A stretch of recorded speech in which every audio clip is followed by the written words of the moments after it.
All right. Well, welcome everybody to Sentinels of Liberty podcast. We are here tonight with two wonderful people that I've had the very great privilege of getting to know. Both Sean and Blake are two people who I consider are fantastic friends. And before we get to introductions, just to kind of give everybody a little bit of housekeeping, still working on trying to get the bills and legislation episode sorted out. That's going to take a little bit of time. Life is crazy. People have their own lives. It is what it is, but it is coming. So aside from that, quick overview. You guys can probably see it in the description. We're going to go over community, local politics, activism, 2A, 1A, war, and pretty much anything else that we can potentially schizo ramble about tonight. And hopefully it's a good episode and you guys enjoy it. If you do enjoy it, the stupidly obligatory like, share, subscribe would be fantastic. And without further ado, I will introduce some of our guests here. We will go to my right. Yep, something like that. Yeah, clockwise. So Blake, if you want to do a basic introduction, please feel free, and then we'll come down to you, Sean. Yeah, sure. So my name's Blake.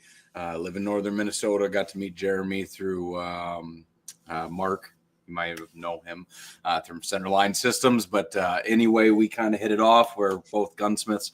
I do it professionally.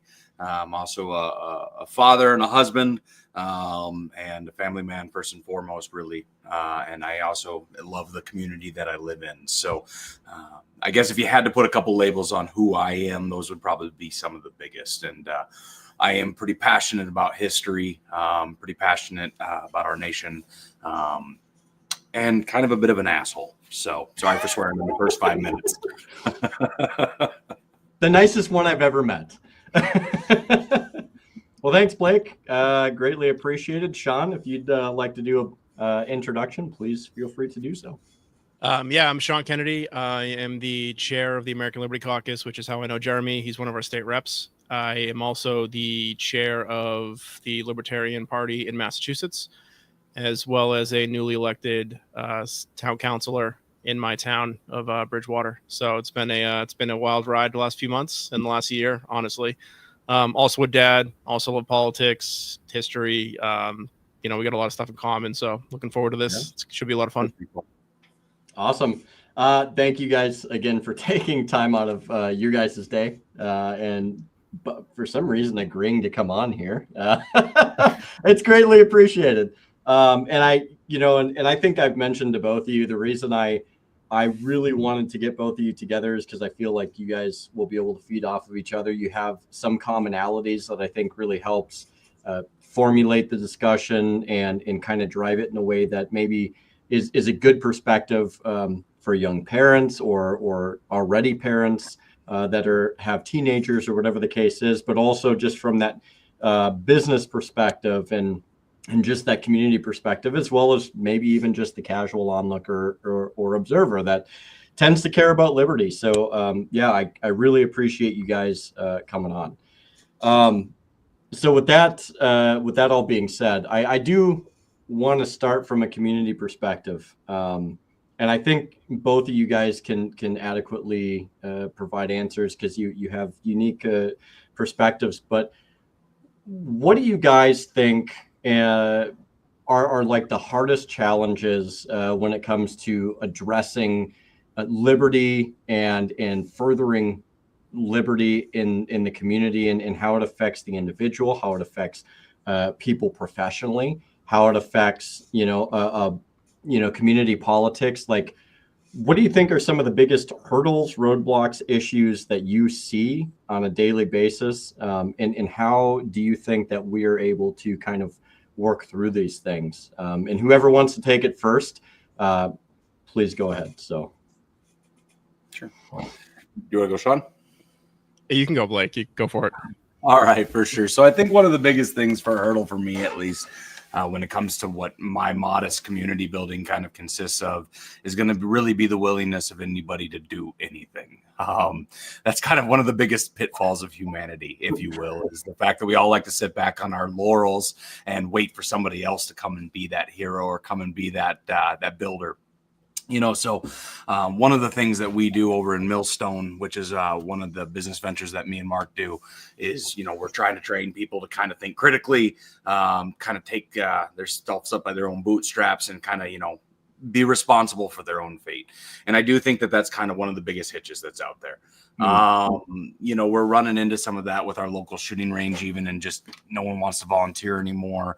Nobody wants to try to actually put in some blood and sweat to try to get things going the way that they need to. So I would say that's probably the biggest hurdle that we personally run into in some of our business ventures and some of the things that we see around the area here.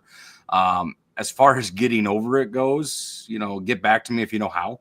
That would be a great insight to really be able to solve.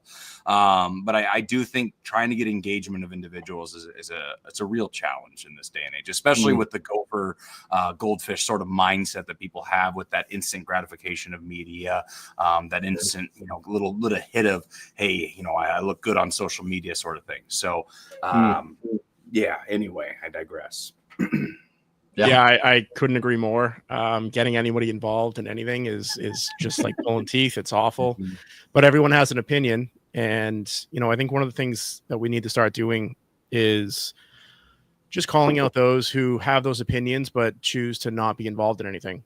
And that could be something as small as just not voting. If you don't take 20 minutes out of your day to go vote, 30 minutes to go down the street to, your local elementary, high school, whatever you're voting at, or you don't even early vote, or you got to be involved. And I do think it's starting to become like something we need to start doing. And it's okay to call people out on their lack of involvement and also encourage the involvement, not just say, you don't show up, you can't have an opinion, but, please show up, please have an opinion. We want you to come out and express those views.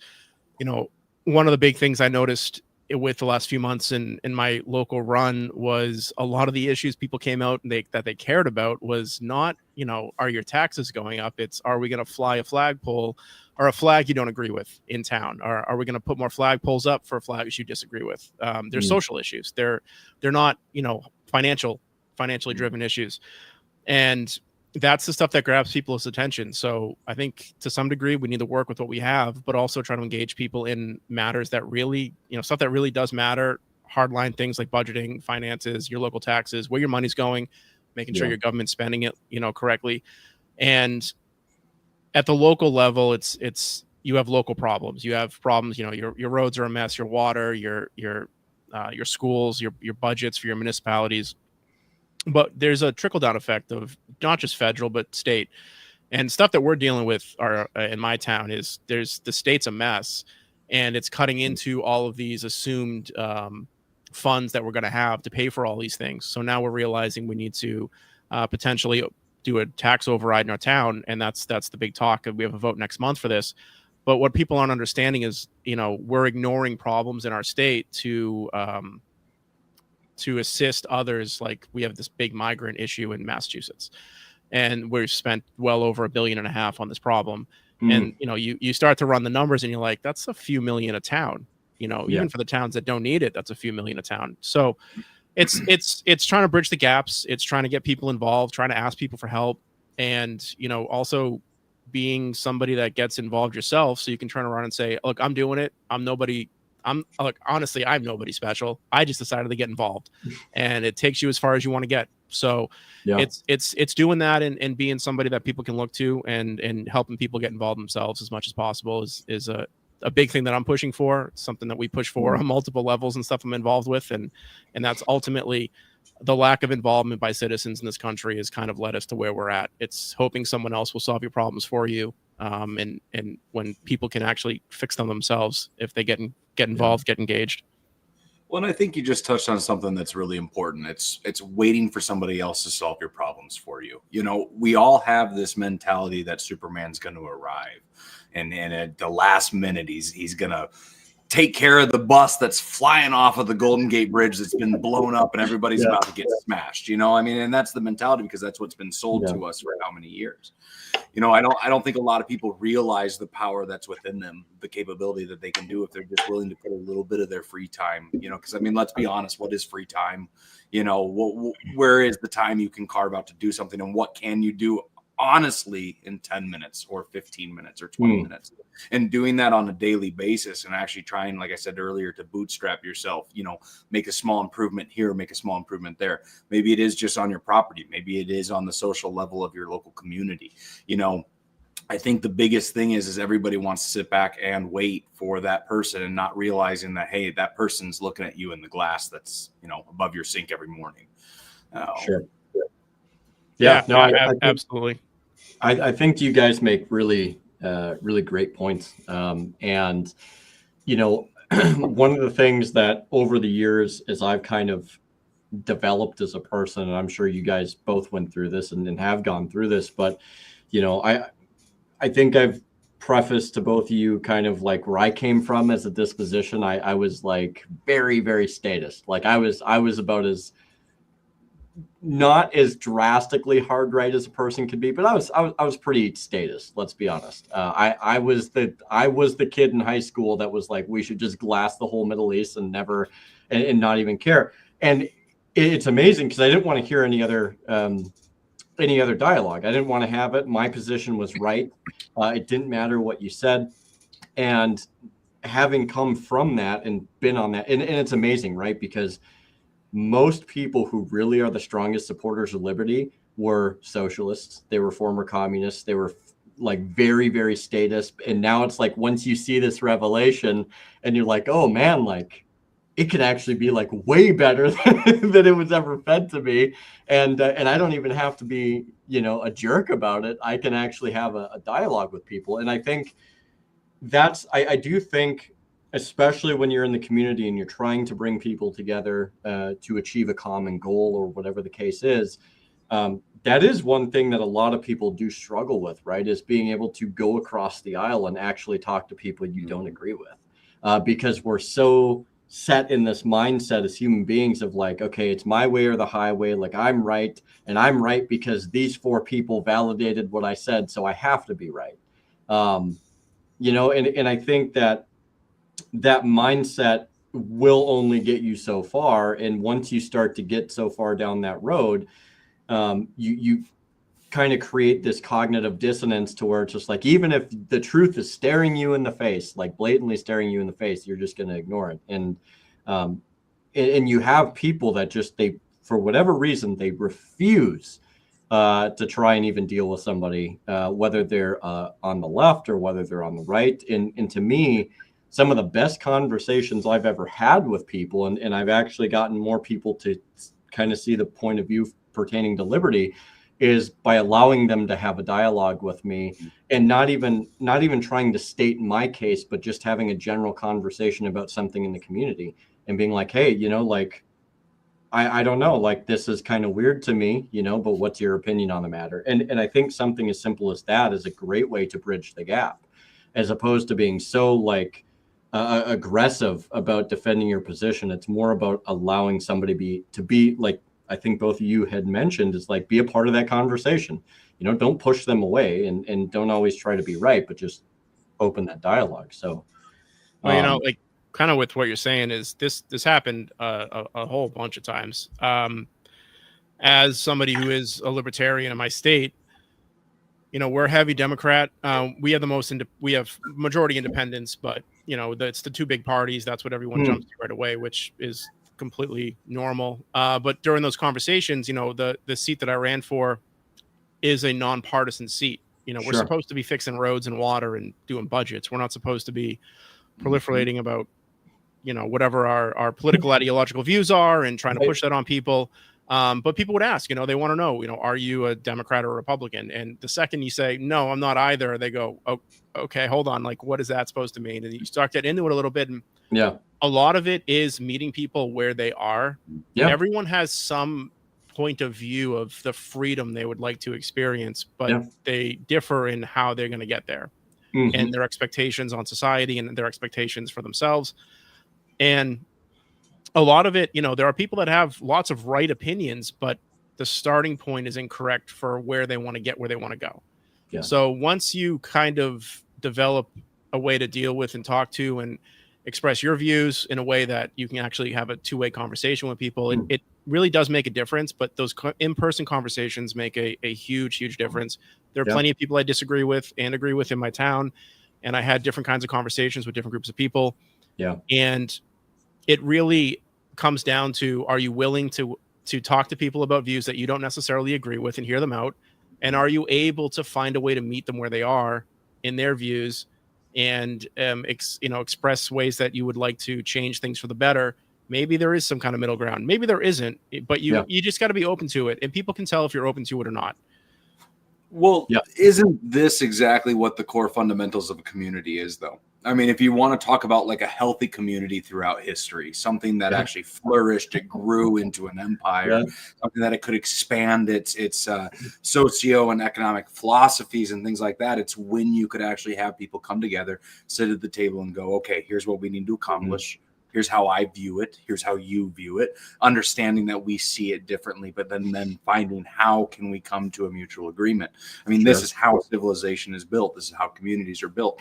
And for the last, I mean, honestly, in my lifetime, since the towers fell, really going back before that, this has been such a hot topic conversation because it was either you're on this side or you're on that side. There's no intermediate. There's no coming and talking. So I think that that's one of the things that, you talk about your local politics, you talk about your community building. If you really want to like bridge that gap, if you want to get over that hurdle, it's going and just having an honest conversation with someone and realizing that we're going to differ, because that's the thing is if you're in a room with somebody that agrees with every frigging thing you say, first off, that's uncanny valley.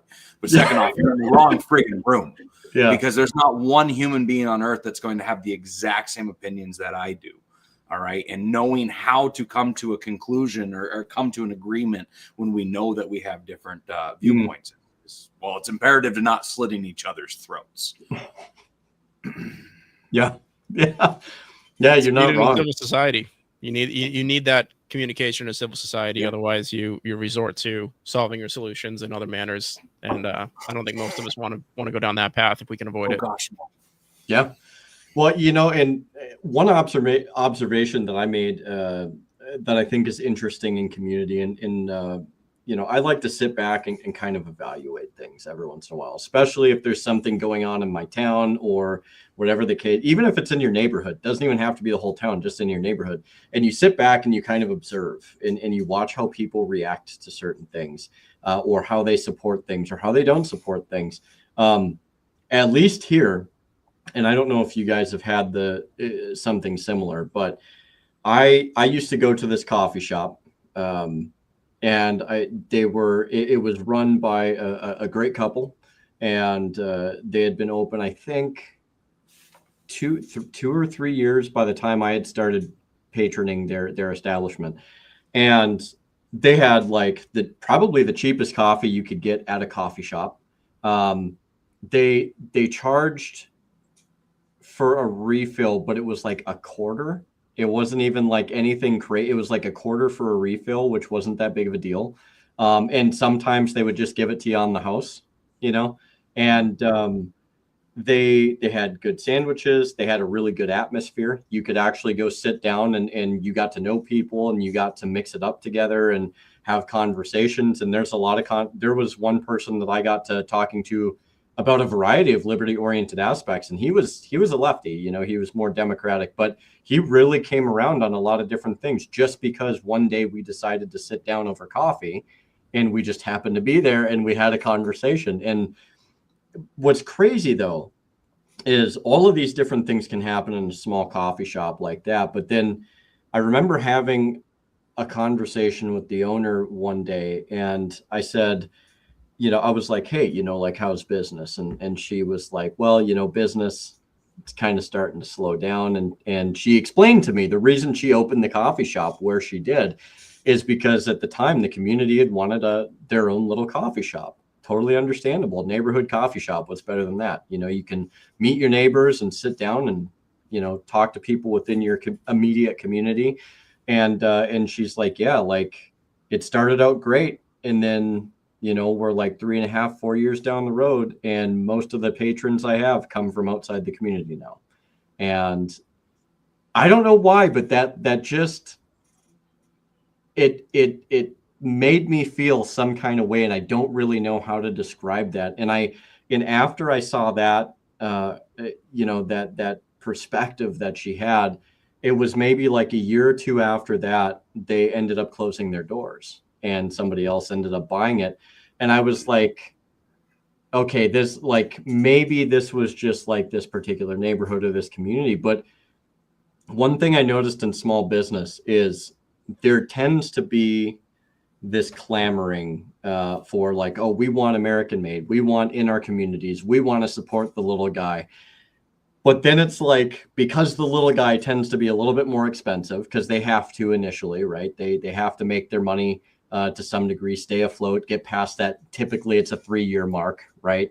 It's like, all of a sudden it's like, yeah, they're just too expensive. We can't do it. Walmart's down the road. And it's like, okay, but like, if the idea of like improving your community is like by supporting the things in your community, like, and you're not doing it, then I don't really understand. And it's sad because there's so many good potential businesses that could have made a difference, that those communities really, really needed. And they vanished within like 3 years of just opening. And I guess like, have you guys seen a lot of that where you are, or like, have you or anybody experienced that? Because to me, it's just, that was kind of one of those, it's, you see that saying a lot, like, well, what radicalized you aside from everybody's favorite, Ron Paul, it's that nicest guy in the world. It was little things like that really just kind of hit me in the heart. And it's just like, dude, like, if we can't even support a small business, like, to some degree, like, where do we get off? Like both you guys were saying, like, where do we get off complaining about something if we're not even going to do anything about it? And these small businesses are the backbone of our communities. So either of you guys, whoever wants to take that first, please do. But I really would love to hear your perspectives on it, especially because you live in different areas than me. We have a constant problem with this. This is a well-known issue where I live. We have a center of town that is, it's one of the oldest towns probably in the entire country. And the downtown area kind of doesn't look great. It needs to be updated. There needs to be some money put into this. Part of that's the business owners, part of it's the town.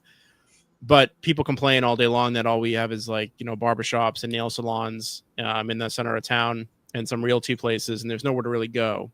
But they've had businesses come in multiple times, not be supported by the community. So it is it's a conscious effort to spend your money locally. You might actually, it's a convenience problem, which is kind of an American problem, is you don't want to be inconvenienced at any point. Oh yeah. So taking an extra 2 minutes to get your cup of coffee is an inconvenience. So it's faster to go to the drive-through for the national chain. So those are common problems. A lot of it though is to solve something like that is in community involvement and community events. So you need to have or host events in the center of town, bring those businesses in, let them know. And if those businesses don't want to participate in community events and do that kind of thing, then that's their choice. But, you might notice that the local coffee shop has good coffee because you went to, Memorial Day parade and there was a food truck down there with their coffee. It's stuff like that, or letting people know that you're even open on Facebook or whatever your local place is using the most, and advertising yourselves. And you can't just open your doors. On one hand, you can't open your doors and expect people to show up. But on the other hand, the people that live there who want those services need to show up themselves and spend their money there. 100%. It is an uphill battle, I think, for a lot of people, for those businesses especially. And it's something that we deal with. And I hear these complaints. I've been hearing them for years since I lived in town, and especially more recently where people were throwing ideas around about spending money on things. And it's a community effort to keep those businesses and make them successful and to spend your money locally. And it does cost a little more, but you also, when you do spend that money locally, you pay for some kid to play soccer that year, or some girls, dance recital. And like, that's the stuff you're giving your money towards, and that community feeling is been removed. And that's something that needs to be corrected. Because without that, there's no real reason to spend that money locally. You can order everything online. You don't need to go out of your house for anything. It's super convenient. But, at the end of the day, there's a reason why some cultures in our society or some ethnic groups do very well. And it's because they keep their money in their own cultures. They keep their money in their own groups. And there's a reason for that. It's because it works. And there's you don't need the ethnic groups associated to it, but you can just take your community as a whole and spend your money in your town, spend your money in your city, go spend your money in your neighborhood. It does make a difference, and it's trying to get people back to be engaged in that mindset again. Yeah. Well, Sean, I actually think you hit that spot on, because that's kind of where I wanted to take it as well. Was, the more you can keep your money inside of your community, the more healthy your community is going to be, because it is that revolving door of well, let's be honest. What is money? It's labor. I mean, it's a little piece of paper we attach to your labor, the time that you've spent to do something. So if we can keep that labor internal in that local community, the stronger that community becomes. But as much as I hate to say it, because I shop at Walmart too, every time we go to Walmart, that money doesn't stay in the community, other than a very, very small percentage of the employees that are working there getting paid a stipend to do the job that they're doing. Most of that money is going to leave and be extracted out of your community. And you hit it on the head. There are a lot of different groups around the world that practice this. And it used to be one of the things that was a core fundamental of American households as well. It was generational wealth. We try to develop these things to pass something along to the next generation. We try to develop these things so that we can strengthen our local bonds and our local development, because we know it will be better for our posterity. And those sorts of things have been sucked out of the ethos of an American. Really out of most people of the world over, that concept of trying to give something off to the next. Now it's greed. It's how many vacations can I go on? How many slot machines arms can I pull? How many this, that, and the other thing. And even in the altruistic, quote unquote, altruistic side of things, how many different charities can I donate my capital to? Okay, so I understand there's a desire for these things. And to a certain extent, from the humanity side, there's a certain need for some of these things. But when is too much too much? And when is it to the point where we are selling out future generations for our current, I guess if you want to say excitement, our current pleasures? So I do think that that's one of the core things when we're talking about businesses. And it's very difficult to do, because we do live in this instantaneous culture where I can go onto Amazon and I can order the part that I need and it'll be shipped to my house in 2 days. It's amazing. That's fantastic. It's an incredible advancement as far as human culture goes, but at what cost? And that's the thing that we always have to look back at is, yes, we have these fantastic things where we create progress, where we actually develop something that's very useful. My shop, to the extent that I currently exist in my shop, would not be capable if it wasn't for this massive trade network. But at what cost? What cost to the local community, what cost to that family down the street, and then to that point too is for how long are we going to keep doing this? So and both of you guys make really good points on that. And as you're both going through the points that you were making, so both of you might know this, I came fresh off of 3 Ron Paul books from like 3 or 4 weeks. Like I binged them. I listened to 4 or 3 audiobooks in like 4.5 days of Ron Paul. So like, it's still very fresh in my mind. And if there's one thing that, like he really put forth, like there's some principles that I think were very important that he really lent himself to saying time and time and again. There was 2 as it pertained to the individual, but you could apply this, I think, across the board to a community, right? 1 is personal responsibility, and 2 is self-governance. He almost all the time, almost in every chapter, he talks about this to some degree. And I think there's a reason for it, because he's even remarked that they are fundamental pillars of liberty. So you can't really have liberty exist without having personal responsibility and self-governance. And this can exist in creating a more prosperous community.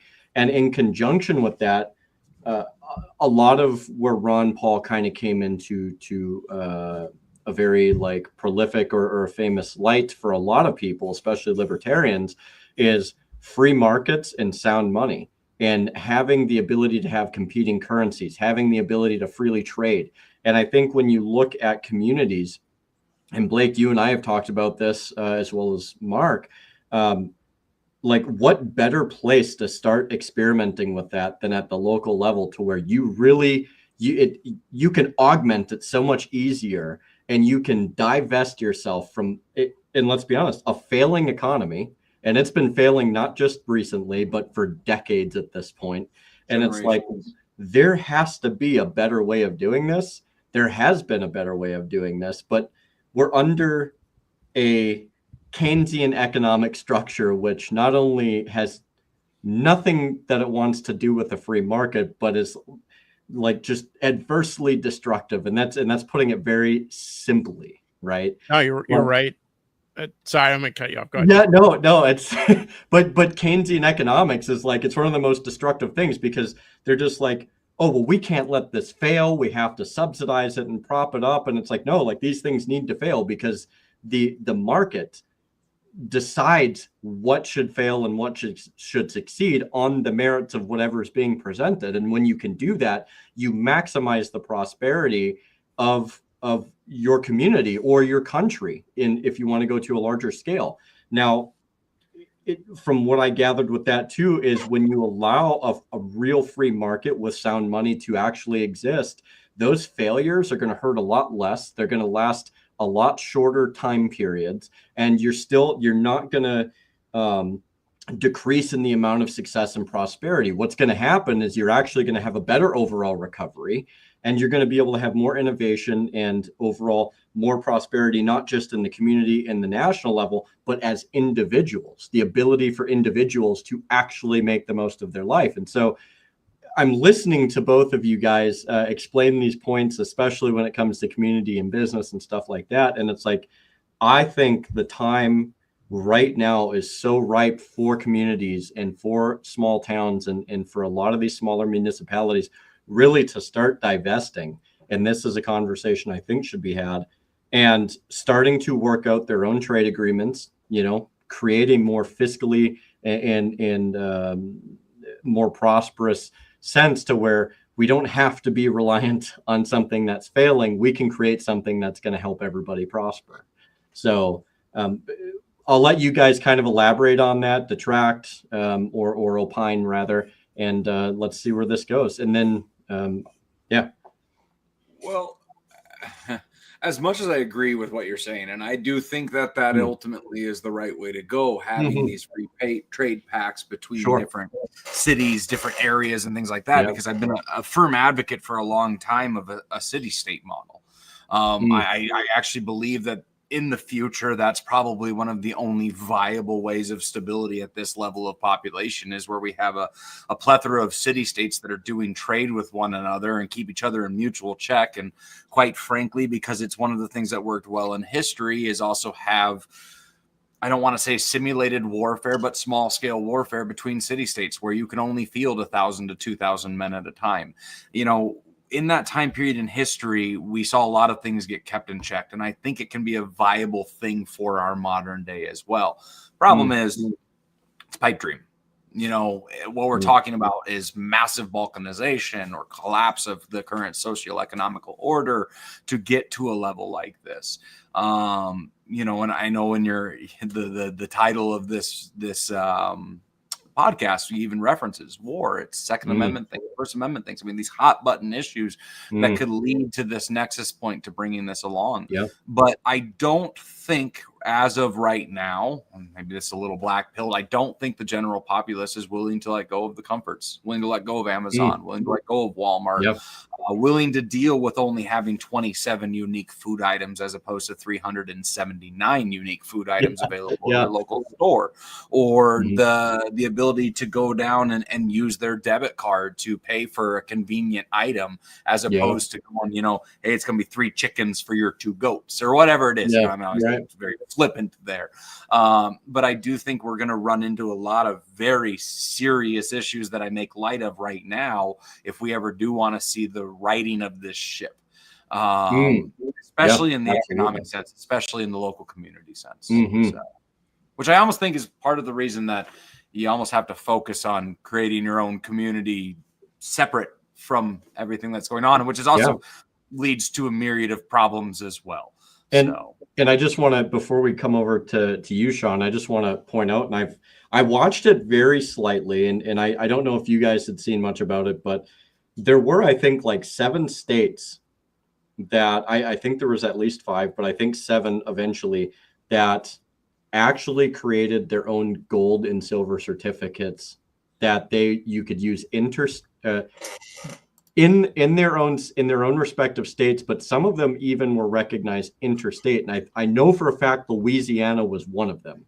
Your biggest company that does that's called Goldbacks. Yeah. Where what they're actually doing is they're taking polymers and they're impregnating those polymers with a very specific amount of actual gold inside of them. So not only do they have a face value of X, but they also have a physical value attached to it as well. Yeah, they are novelty at this state, but there is some potential there with them. Yeah, and it's interesting because when I had first read about this, I was like, oh, all right, well, it's not much, but it's still something in the right direction. So I just wanted to bring that up before we came over to you, Sean, because as you were talking about that, Blake, I was just like, okay, 100%. I definitely I see exactly the picture that you're painting, and I had to throw that in there because it's like I think there is an attempt. Where that's going to lead in the future, I have no idea. I'm not that invested in that conversation. But anyways, over to you, Sean. The Goldbacks, I'm going to be at PorcFest next month, and those are a common form of currency specifically at that venue for the week. So people will pay with those. They'll try to get change with those. It's pretty much a cash-based system up there. So it is an interesting concept. They're expensive to create, but just as getting it out there, just as an alternative, is a big deal. And there's, I think you said there's 4 states at least that. So it's a great idea. Great points, Blake. I agree with you. One thing I'll add in there is something I've especially noticed more recently is, there's some competition. The entire way our system works is through competition. You have to have failure. With no failure, there's no progress. So you must have it. And since we don't have failure, we are stagnant. There's no progress. And that goes with economics. It goes with the state's growth, your localities. And you couple that with too big to fail economic system. You have unlimited inflation, and you rob the people of their value, their labor value. So we have a lot of components at a large scale level, but to highlight more of a community one is, the towns suck off the states. So even the towns don't compete. The only competing avenues our towns have at this point are property taxes and schools, and that's only if you have kids. So you have no competing modules even at the local level where you're competing with the next town over for you're competing through your tax rates basically, but you don't have any real hard competition. You don't have any innovation through competition because everyone is stuck in the same rut because the state has come down and told the localities how to run their towns. And they've put in restrictions and guardrails on what you can do. So no one has any ideas that can fail or can be successful because everyone has been just wedged in between laws and state bureaucratic process and state legislator and people from other towns and other counties and what have you, running your local government through the state level. And that is smothering that local competition just by itself. And then you go higher level and you can find all kinds of problems. Well, and I think what's more is, we haven't even touched on it because you hit that on the head right there. Competition, the chance of failure is one of the greatest motivators to mankind. Do I want to be down there with the rest of them or up there with the few? That opportunity of having that lateral movement. But what we haven't even touched on is the sheer suffocation that's caused by both the state and federal level. I mean, take my business, for example. All right. I'm an FFL. I do general gun repair, custom rifle builds, ordering, the normal gun shop stuff, right? Holy smokes, I got a gun to my head by the federal government to do an unruly amount of paperwork to then illegally track my customers. All right. And then by penalty of a federal pen, if I don't do this, I have 10 years behind jail for it. And I'm not compensated for my time. Now, this is just my industry. All right. My industry is somewhat unique because of how tied to the Constitution it is. However, there are multiple different industries out there that are dealing with the same hamstrings by the federal and state level that literally create it so that you cannot run a profitable business. You know, Yeah. you want to talk about one of the single things we could do right now, truly do, that would help a lot of things. And if I'm being honest, drawback as well, but it's deregulation. True deregulation. Yeah. Like, step out of our freaking business and let us do our thing. All right. We want to barter. That's fine. Yep. Okay. We want to run for cash or run with cash. That's fine. We want to run on credit. That's fine. We want to do our job.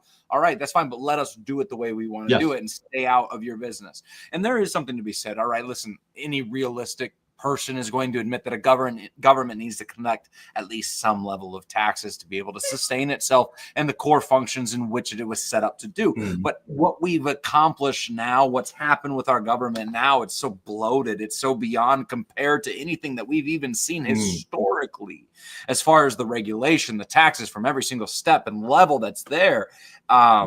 It's a farce. Well, what we're being sold is slavery with freedom included, like now with freedom, you know, and that's bullshit. It really is. And we're told to shut up and eat our Cheerios and be happy about it.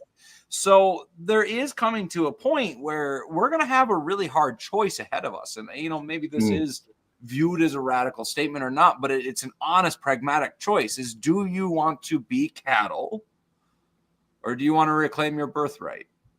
Yeah. Yeah, Sean, I'll let you respond to that. Absolutely. And as a responsible party on an FFL, I completely 100% get you. It's a mess. Yeah. In the most end-around, ironic fashion, the government restrictions on the firearm industry have created their own growth through subversion of government restrictions. So that is itself an interesting clear, but I don't want to focus on that so much because I'm not for more I'm right there with restriction. you, but I don't want to let's just touch on it and move. I'm not promoting it. I'm just saying it's an interesting, especially in Massachusetts. So- we are. Oh yeah, you're one of the worst. You Um, guys are so bad. you know, I agree with you. Like it is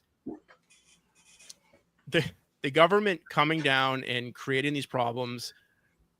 We have that problem of itself, and then when you're gonna grow it and you're gonna say, you know, do you make a choice? Is this something that you kind of reclaim, or is it something that you continue to give away?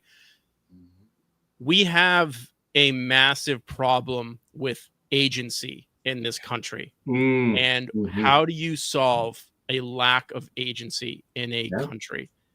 And it is a cultural issue.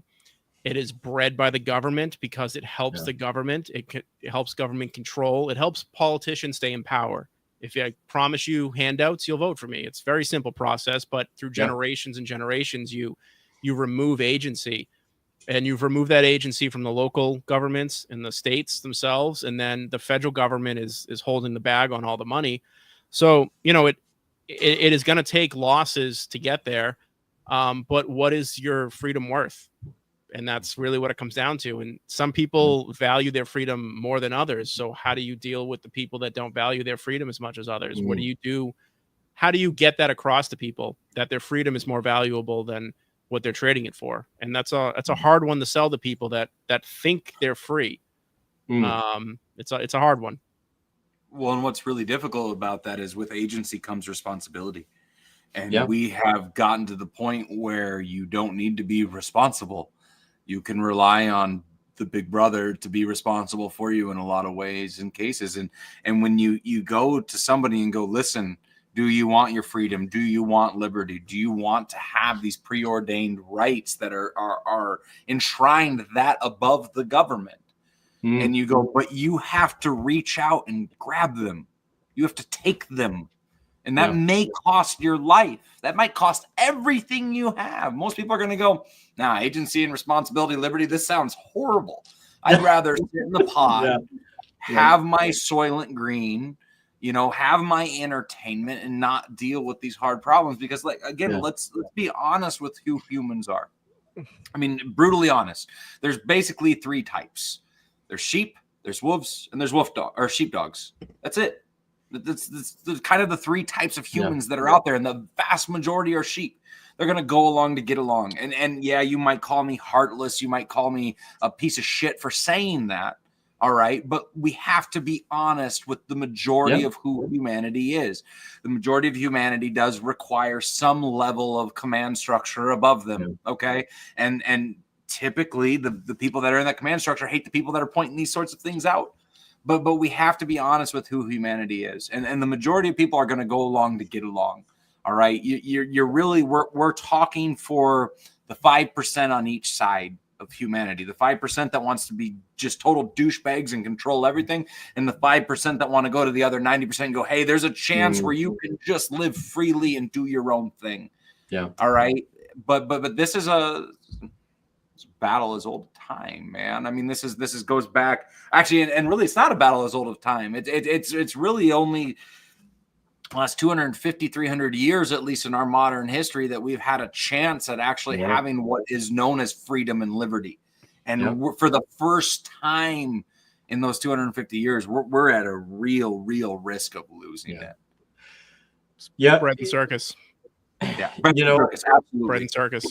I had a conversation with our buddy Mark Blake. It was only a couple days ago, I think, and I was going through because like he gets really, sorry to throw you under the bus, Mark. I'm doing it anyways because I think it's funny. But he nerds out anytime I get super into like the history of the Constitution and stuff like that. Mm-hmm. And I was telling him, I was like, dude, like the British had to redo this like 5 times before like they separated within the colonies from Britain, right? And we got our Constitution. There was 5 fundamental pieces that they had come up with, asserting more rights as they went along, more liberties that they recognized as they went along. But it took over 800 years. But they did it, and with each iteration and each one, they became more enlightened, they became more realizing. But that you're not wrong, like you're totally right, because by all rights, we should, I think, and a lot of people have said this, the founders, I think, kind of expected us to be that riled up a lot more often and to be more asserting. And certainly you had your little flashpoints in American history here and there, but not like it was never something that actually, and I could be wrong here, but it was never actually something that resulted in as much of a leap for gaining rights and liberty as we saw even in more contemporary times, like you stated, Blake, with like the 5 different fundamental articles from 1100 all the way to 1688, if you will. The problem is we became a victim of our own success. Yeah. The founders never expected us to be such spineless jerks because they didn't expect things to go as well as they did, as quickly as they did.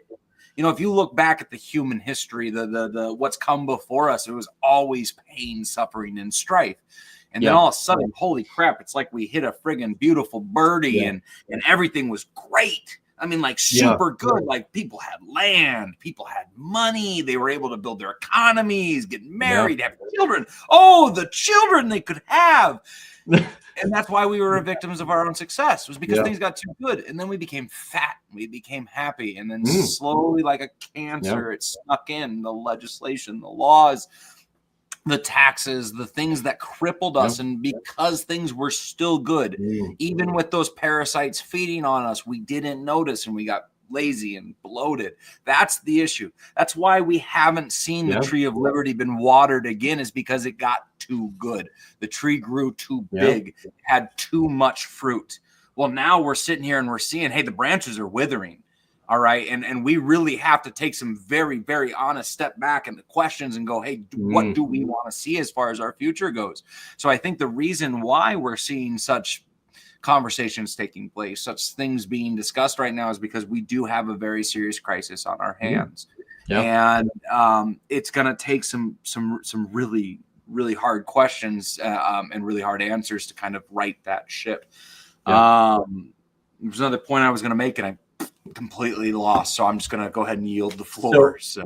So Sean, I'll let you respond to that, and then if you guys are cool with that, we can start to segue into some of the other subjects. Unless there's more you guys want to add, but Sean, I'll give it with you. Yeah, I agree. I think the founders had an understanding of a bit of the cyclical process of society and how society can devolve, and they tried to put as many checks and balances. But I think it was Ben Franklin that said you can't have freedom without morality. You need to uphold a level in society that requires that level of freedom, and through many avenues, which will totally derail this conversation, our system is not perfect. And if you can, to use more of a computer analogy, if you can input viruses into our software, it will malfunction. And I do believe that through not just time and not just the cycles of generations in that aspect, but through some pointed points in our history, there's been a sort of virus that's taken on, and it's helped accelerate the process as to what we're going through, to the point where it just in the last few years, it took an awakening of people through COVID to realize like what's really going on here and be more involved, because you start to realize people's jobs and rights and things are being removed. And unfortunately, through the comfort that multiple generations have experienced over the last 70 years or so, you do start to not look at the checks and balances on the system itself, and you just expect it to run because it's always run. That's what you've always known, and it devolves. And what we have going on now is a generation that's come up that, I'm pretty sure we're all in, is you're looking around going, things have not been okay the whole time I've been around. Yeah. So we're like the first generation that's experienced economic collapses. We can't buy houses. We're being completely taken advantage of through a system that should function well with our universities and student loans. And, you're told if you do the right things, you'll be successful. And that has been totally rug pulled on not just one now, but it's being rug pulled on a second generation. And you have people looking around going, this doesn't work anymore. How do we fix it? And the people that steer that next ship are going to be crucial in how we do correct the problem, because we have a couple of places we can go with this. And you need people speaking up and speaking out and discussing the stuff, because you need to bring it up that, there are wrong ways to steer that. We could hit, we could hit an iceberg, we could hit an island, or we could, arrive safely at the destination we all want, which is the most freedom we can possibly have, the least amount of economic downturn that we can have, and ultimately the ability to make decisions for ourselves and our families and live the lives we want to live. And that's what we all want. Yeah. And it's how do we arrive there? It's a big question to ask, and it's definitely a long conversation to have. Yeah. So one thing before we head into like the 2A, 1A and the war aspect of it is, both of you guys, your parents now, you have unique perspectives and stuff that some people don't have. But I think you can speak to everybody in this regard, to individuals that are parents, to those who want to be parents. What are some, I guess, perspectives or rather words of advice in how to, try and what would I say? Like guide, your children or the next generation, because in the end of the day, like, even if you don't have kids, you can still be a role model for somebody else. And it's not just delegated to necessarily parents, but like, even if it's like one piece of advice, it doesn't have to be anything crazy, or if you want to expound upon it more, but from your guys' perception, what do you think are some good pieces of advice to help kind of not only promote a new generation that does support liberty, but also just to parents in such tumultuous times, because it's crazy right now. Parents have to contend with so many things in this world, notwithstanding just the realm of liberty. So I'd love to end this segment before we go into the next couple on that, because I think it has an important message, especially for a community. So whoever wants to take that first. I'll jump in real quick on this one because mine's going to be pretty simple. It's going to be pretty quick. And granted, I am a very young father, so take this with a grain of salt. I have a 1-year-old and I've got a second one on the way in a little under 2 months. Congratulations. But your number one thing, I would say that if you want to talk about the next generation, bringing people under your wing, whatever it is, the one thing more than anything else I personally believe is important, read to them. Seriously, that's it. Read to them. Teach them to read. Teach them to consume information, because you think about where the generation is today. All right, the Gen Alpha, okay, because that's really our young generation right now. And you think about the issues that they're having. Well, why is that? All right, why are they running into these things? It's because they don't have the analytical ability to sit down and read a book, even if that book is C-Spot Run.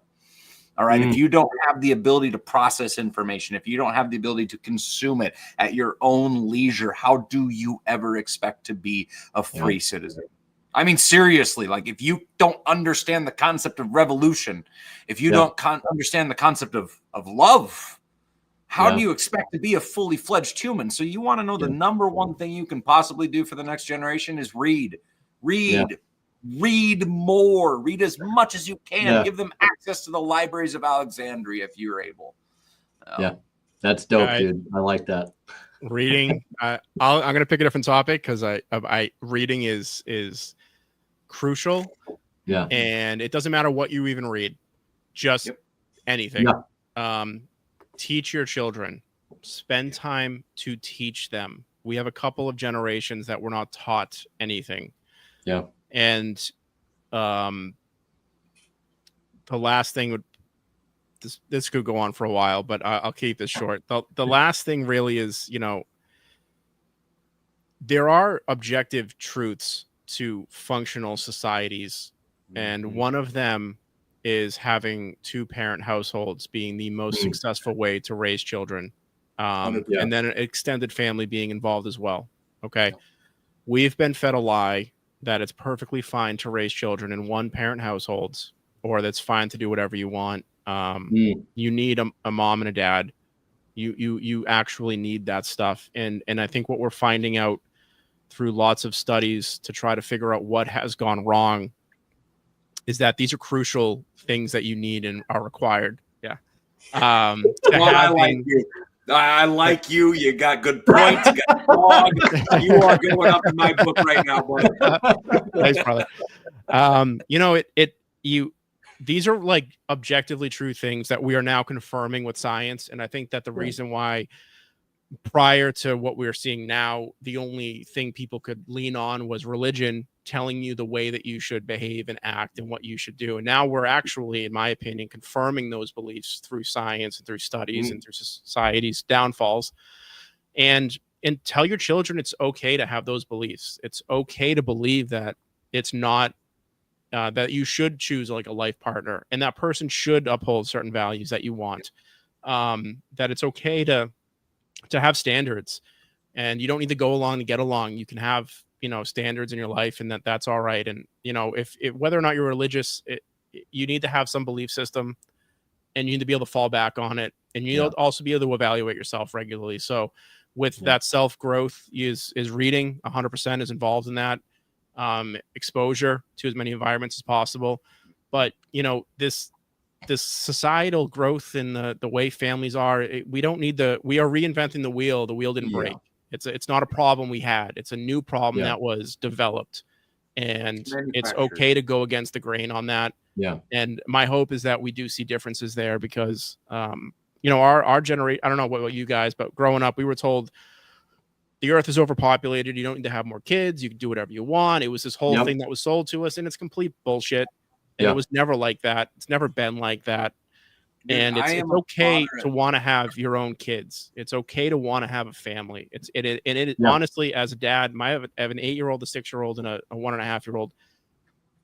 The growth you have from being a parent is only replicated through being a parent. It is not replicated through anything else. You can absolutely be a part of a child's life, and I be a positive influence in as many children's lives as you possibly can. But having gone through it, it is the next step of personal growth, and it is only achievable through having children. And it is an inclusive club of parents, and it is an important club, and it is a community building club, and it is how you have a successful next generation to pass everything on to, and to take care of you as you age, and to have children and grandchildren for you to help with and support. And it is the most meaningful thing I think you can do in your life, is honestly have children. I couldn't agree more. That's, you know, and as being that generation that was told don't have children, the world's overpopulated, and have drank that Kool-Aid. Yeah. Okay. Part of the reason I am such an older young parent right now is because I drank that Kool-Aid. Yeah. It's a lie. Spit in its face, because it's a lie, man. Like you hit it on the head, Sean. There was no better personal development that's happened in my life till I welcomed my first son into this world. Yeah. Everything changed. I mean, 100% everything changed. And you know, I don't know if I had ever mentioned this to either of you, but I had mentioned it to Mark, and I said, you know, like, I can't think, and this is speaking from the outside looking in, of course, but I can't think of anything fundamentally more radicalizing than becoming a parent, because it's like, dude, like, there are some people that you know, really are just like, you know what? There's that list of things that I normally wouldn't do as a independent individual that has no dependence at all. That list went from like this down to this once you get a child, and it's like, dude, like, there's a lot of things I wouldn't do, because in my mindset. Let me touch on one specific part of this that is a drastic change. Okay. Yeah. You know, we're all men. We go through puberty. You're trying to procreate without procreating for a while, and you're doing all that, and it becomes your norm, right? So like, that's an instinctual act. You want to procreate, but it becomes so normal in your life, you don't really realize it. It's just part of your existence.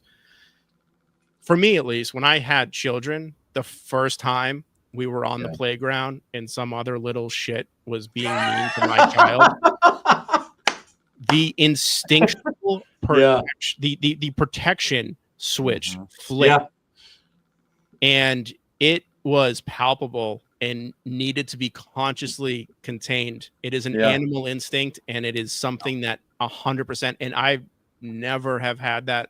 I've had stuff happen in my professional life and things like that, as you know, being protective, but like that was like, and it caught me off guard as somebody who's generally pretty level-headed about things. I was like, like, you know, this other kid on the playground is like, this is like a whole other thing, you know, and the protection and love you have for your kids is just different.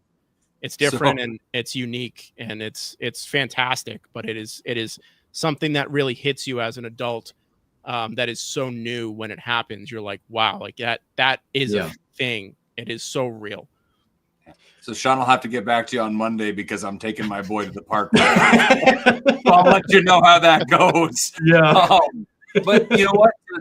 To put a little bit of a segue here, using what we're talking about and going into what you want to talk about, Jeremy, you know, first aid, 1A, 2A, and war. Is you really want to talk? I mean, because, you know, let's take the blinders off and talk about what we've really truly been talking about all night long. It's saving civilization.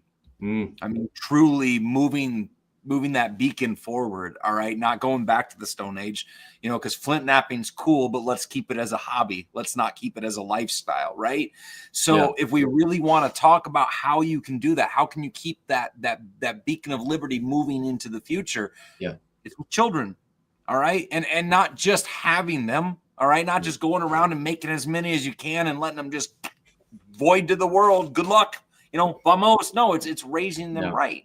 All right. And you want to truly talk about forming that future, securing what we all know is possible among humanity. All right. Well, it's going to take raising your children to be staunch First Amendment supporters, to the point of being flippant. Like, because I'll be honest with you, to get my point across, sometimes I am pretty irreverent. All right. Because you know what? I have the freedom to be that. And sometimes that thing needs to be said. All right. You want your children to be protected in the future, to take these values into the future. Well, then they should be staunch supporters of the Second Amendment, and not just in name, but practice, understanding how to be dangerous. All right. The meek shall inherit the earth. Well, what does the meek shall inherit the earth mean? Well, it's he who keeps his sword sheathed but ready for battle, or he who keeps his horse bridled but ready to ride. All right. It's not this passive, I'm the doormat of the planet. All right. It's the I am ready to stand and be the gate if I have to be. All right. Yeah. And if we can make our children, I shouldn't say make, if we can raise our children in a sense where they are staunch supporters of the First Amendment and the Second Amendment, knowing that these two preordained rights are absolutely the axioms and the cornerstones of humanity, then war may be able to be avoided. Right. Yeah. Like if we can bring this next generation about and bring them about well-rounded. Okay, first off, they're the threat to every tyrant that's ever lived. But they have a chance to also build something better than we ever dreamed possible. 100%. Yeah, dude, you guys killed it. And to be honest, like Sean, I know you said that there's a lot of different offshoots that you could take this, and that did just kind of give me an idea that I think I would actually love to have you guys back on for. I would love to just have a conversation if you guys would be up for it, and we can talk about this later. Actually just surrounding the family and raising a family, and how that pertains to liberty and the deeper conversation that we're already having, because I feel like this does kind of merit its own segment. And I, like I said, Sean, I know there's a lot of areas you want to go down. Blake, I'm sure there's more than enough schizo rants that I'm sure that we could all go down, including he's pretty coherent. I agree with pretty much everything he's saying. Yeah. And so like I would love to actually have this conversation, because and honestly, this would almost be really good for the In Defense of Liberty segment, because it really is like it is in defense of liberty and in the greater realms in which liberty exists, which is the family. Everything does stem from the family, right?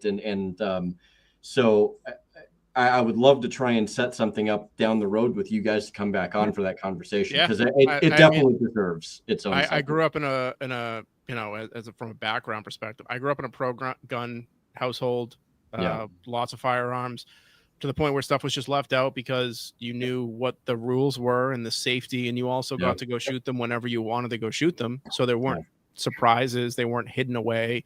And I bridged that with my family, and I took my daughter out, I believe she was 6 when we first went to the range to go shoot, and it was just, this is what it is. It's a tool. Use it if you need it. They're around the house, don't be afraid of it. If you see one out, let me know. We do as much as we can, obviously, like everyone else does, but there's always accidents happen, right? But if your child understands what it is and it's a tool to be used, but you instill it when they're young, and some people will call that indoctrination, and I don't really care what you call it, but it helps keep your child alive, it helps keep your home safe, and it helps instill a certain level of values and understanding and how serious things are with your children at a young age, and you get to go have fun while you do it. So it's pretty big bonus with that. And unless you had something to respond to there quick, Blake. Oh, I was just gonna say, I mean, the indoctrination, some people may call it indoctrination. Do we call it indoctrination when our children learn to drink water? When they learn to use the restroom, when they learn to function in general society? Do we call it indoctrination when they learn how to type on a keyboard or learn C+ or C++? It's a skill set. And the thing is so many people are terrified of knowledge.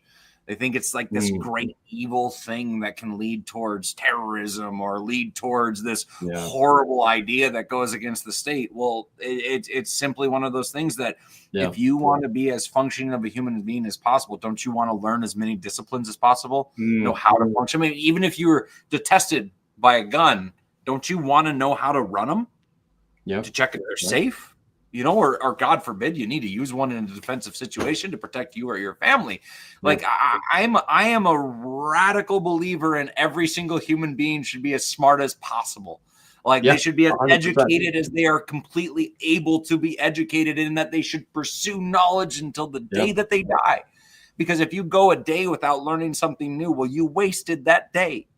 And the more potent our knowledge base can be, the more difficult it is for tyrants to rule us. Yes.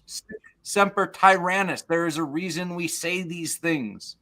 Like, I can't stress it enough. It all comes down to educating yourself, knowing how to be dangerous, but also having the ethics to keep that danger sheathed. Yeah, 100%. Yep. And, speaking of being dangerous, it's a perfect segue into like the two-way conversation in a broader way. Where do you guys feel the state of the 2A is currently? It's just from what I've seen. And Blake, I know you're ready to bite somebody's head off about this. Everyone should have nukes. There, I said it. So Minnesota actually had a pretty decent victory, because they slapped down the ban for, I think it was 18 to 21-year-olds or like the younger young adults to not be able to carry. And there's like, yeah, no, you're not going to do that. And it's weird because Minnesota in particular, and I'm only using us as an example because that's where me and Blake live, but we have this weird relationship to where we're oddly pro-gun, but but like so many people advocate for some of the dumbest shit. And it really makes you just want to slam your head against a wall some days. And it's like, it's like we take 2 steps forward and then like 6 steps backwards. And I feel like looking at the national level, they're really trying to work out and get rid of the NFA, which I think is fantastic. But the way that they're trying to do it, where they're just trying to like sneak it in, I think it was this big, beautiful bill, I think is the thing that they tried to sneak it into. The Safe Hearing Act and the Short-Barreled Rifle Act were the two that they tried to get into this. Yeah. So. And it's like, okay, like I get that, but like, I don't think that's the method that you think it is. And not only that, though, these subjects, there's a reason that when we first started as a country, a lot of the subjects, like you had these parties that literally would spring out of nowhere because they were single subject parties. Like you would have a basket weaving party, and there's like, no, we are advocating for this, and that's all they advocated for. And I think honestly, like that's the most effective way to like get something across, right? But so I think as much as we should have a variety of different competing currencies, we should have a variety of competing parties to some degree. But when we look at the 2A situation, we have to like really like rail on that subject, and we have to go after it instead of trying to hide it in these things. But there's a variety of methodologies I think that one should also perhaps take into perspective, and I think this is where you guys can shine some light on that too. So whoever wants to take it. I'm sure you got plenty on this one, Blake. Yeah, I got all right, so I'll try to hit a couple things real quick. One, we also have a similar lawsuit going through in Massachusetts. The uniqueness of the 18 to 21 ban on handgun carry is because of the age, and most complainants age out of it. So then you're no longer legally, the government isn't violating your rights anymore just because you got older. It's the most ridiculous thing. Yeah, dumb. But that's part of the way the system works, which is unfortunate. So we have the similar thing going through here. I hope it passes. We had a massive gun grab in Massachusetts back last year, and to the point where they were a group in Massachusetts was able to obtain almost 100,000 signatures to stall the inaction of this thing that was put in, this bill. So, and then our governor violated basically the Constitution and created an emergency measure to fast track the legislative process to ensure that it was put in place and immediately blocked. So now we've moved on to a potential ballot measure. But Massachusetts is already violating a ballot measure from last election, where we voted 72% in the state to audit our legislator, and they are stonewalling it. Okay, that's unheard of in Massachusetts, and they aren't allowing it to happen.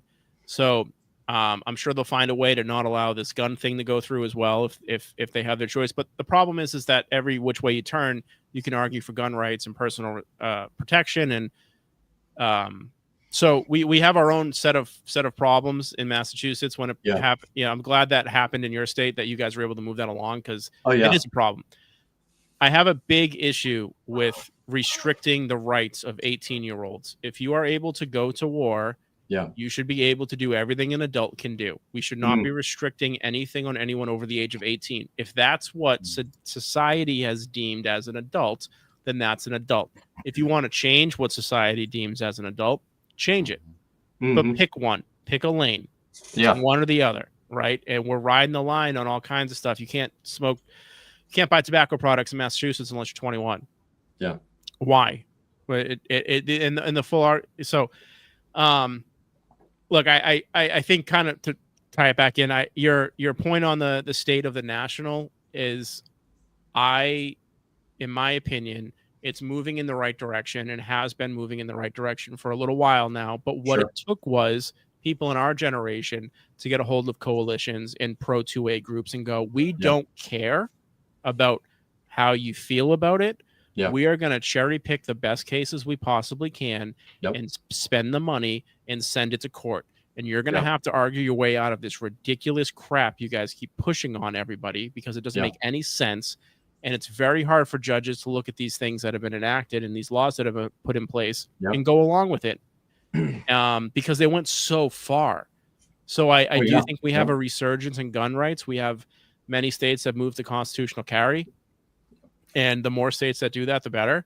I don't think it's a states' rights issue either. I think it's a constitutional issue, and I think Congress should get their shit together while they have a majority and push something through that enacts constitutional carry across the entire country, because what the states are doing is violating your rights, because it's a constitutional right. This isn't a states' rights issue. This is an individual right, and we have to follow the Constitution.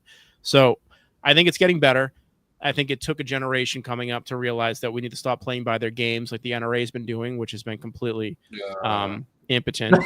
And it is something that it took some changes. So I'm happy about the silencers. They're still restricted in my state because we apparently can't address these issues. But I do think overall we got basically the older people that were ineffective aged out, newer people moved in, and they are moving the needle, as slow as it may be. And again, every time that needle is moved, the state tries to come back in and move it back, and that's really what you're up against, is constantly fighting people that don't like guns for a variety of reasons. You're pushing back on them constantly, and it's a cat and mouse game. That's all that it is. Just like the laws and what's regulated is a cat and mouse game, and how you get around things. This is an ongoing one. So until it's totally stamped out and judges are on board with actually following the Constitution, it's going to continue. But I do think it's getting better. Yeah. Well, and I think you hit it on the head right there at the end, specifically when judges get their shit in order. And that's not what you said. That's my own terminology for it. But that's really where we're at. Because I do think it's one of those things that if we can get these court cases like actually to trial, you will be amazed, and maybe I'm naive, but you'll be amazed to see how quick we actually recognize the Second Amendment as what the Second Amendment is. You saw the ATF, this was about 2 or 3 years ago, absolutely begging the state of California not to take one specific court case to trial. And that court case, and how ridiculous is it that they do that, where there's a case that they know they're going to lose, and they know will move the needle, and they find a way to weasel out of it so it doesn't actually get heard. And that's why I think they're on their laurels. That's why I think they're truly fearful right now, is because we have them on the ropes in a lot of ways. If we can get certain amount, but this is, lawfare. right? Lawfare are a big issue here. But if we can get these cases to trial, because the one that I was referring to was when there was a company that was having people come in to make P80s, all right, 80% lowers, and they would go and they'd hit start on the CNC mill at the company, and they would cut the other 20% that was required to make that a firearm. And the state of California was like, no, that's illegal manufacturing of a firearm. And the ATF's like, no, please don't take this to trial, because then we have to really qualify a lot of what we say. All right. So what's going to happen is, if we can actually get a couple of these things to trial, domino. And it's one of the reasons why all right, let me give you a little bit of inside baseball as far as suppressors go. Okay. I don't sell a lot of suppressors through my shop, just simply because of what I mostly focus on. But we do have a lot of big game hunters and varmint shooters specifically that absolutely love their suppressors and will buy one. So like last month, I sold 5 suppressors. All right. One of them was qualified and sent through the process of the $200 tax stamp in 17 hours. Now, I want to say how big of a variance that is, because before that, only months before that, 1 to 2 years, all right, to get approval for this tax stamp. Best case scenario I ever saw was 8 months, and I had a guy get it done in 17 hours. And it used to be on this tax stamp paperwork, it would be signed by Joe Smith of the ATF approval, blah, blah, blah, blah, blah. Now it's rubber stamped by the ATF. There's not even an individual's name. And to me, what this is saying is, this is the ATF going, well, we got to make the money while we can make the money, because the money's about to be gone. And I do think that what we're seeing is there, and it's part of the reason why the ATF's been as quiet as they have been recently, is because they realize, hey, listen, we had to go about some very dubious legislative ways to get what our goals were accomplished. And we're about to get called on that. And a prime example of this is, when I was back in gunsmithing school in 2011, we had 3 ATF agents get invited to our school to speak in front of the entire class of gunsmiths to kind of discuss law. And one of our students, you know where this is. One of our students brought up destructive devices and what classifies as a destructive device. And well, one of the agents said it's anything that's over 550 thousandths of an inch is classified as a destructive device. But there's exemptions for dangerous game cartridges. But no, but this and that and the other. And next thing you know, you have 3 ATF agents all arguing law on the stage in front of 50 students. Why we always tell you, if you get something from an ATF agent, get their badge number and write it down, because it's not going to hold up in court. These people don't know their own laws. So we do have them on the ropes right now. Now, to answer a question from Gene across the pond, Gene, love the fact that you always say stuff. What kind of yield? Biggest one we make. I am truly radically a Second Amendment proponent. If you can maintain the weapon, you can safely keep it, and you can deploy it, you should have it. I don't care if that's rods from God, and we're talking about tungsten rods orbiting from space station, or if we're talking about an atomic bomb, or we're talking about bioweapons. I am truly a believer, if you can maintain it, being the key thing, that you should be allowed to have it. Now, does that mean everybody should have bioweapons? Hell no. All right. But that does mean everybody should have an MG42 or an RPG7 or whatever, because the founders did not put limits on this. And to say otherwise is absurd. All right. We had a plethora of extremely lethal weapons that were illustrating the capability of the future advancement of the technology. And to say that the founders could only perceive it at the level in which they viewed it is naive and bullshit. Well, if you think about it for a second, there were plenty of private militias, private ships, and all kinds of other things going on specifically at that time, where you were able to hire merchants that converted ships or other military militias to do that service for you.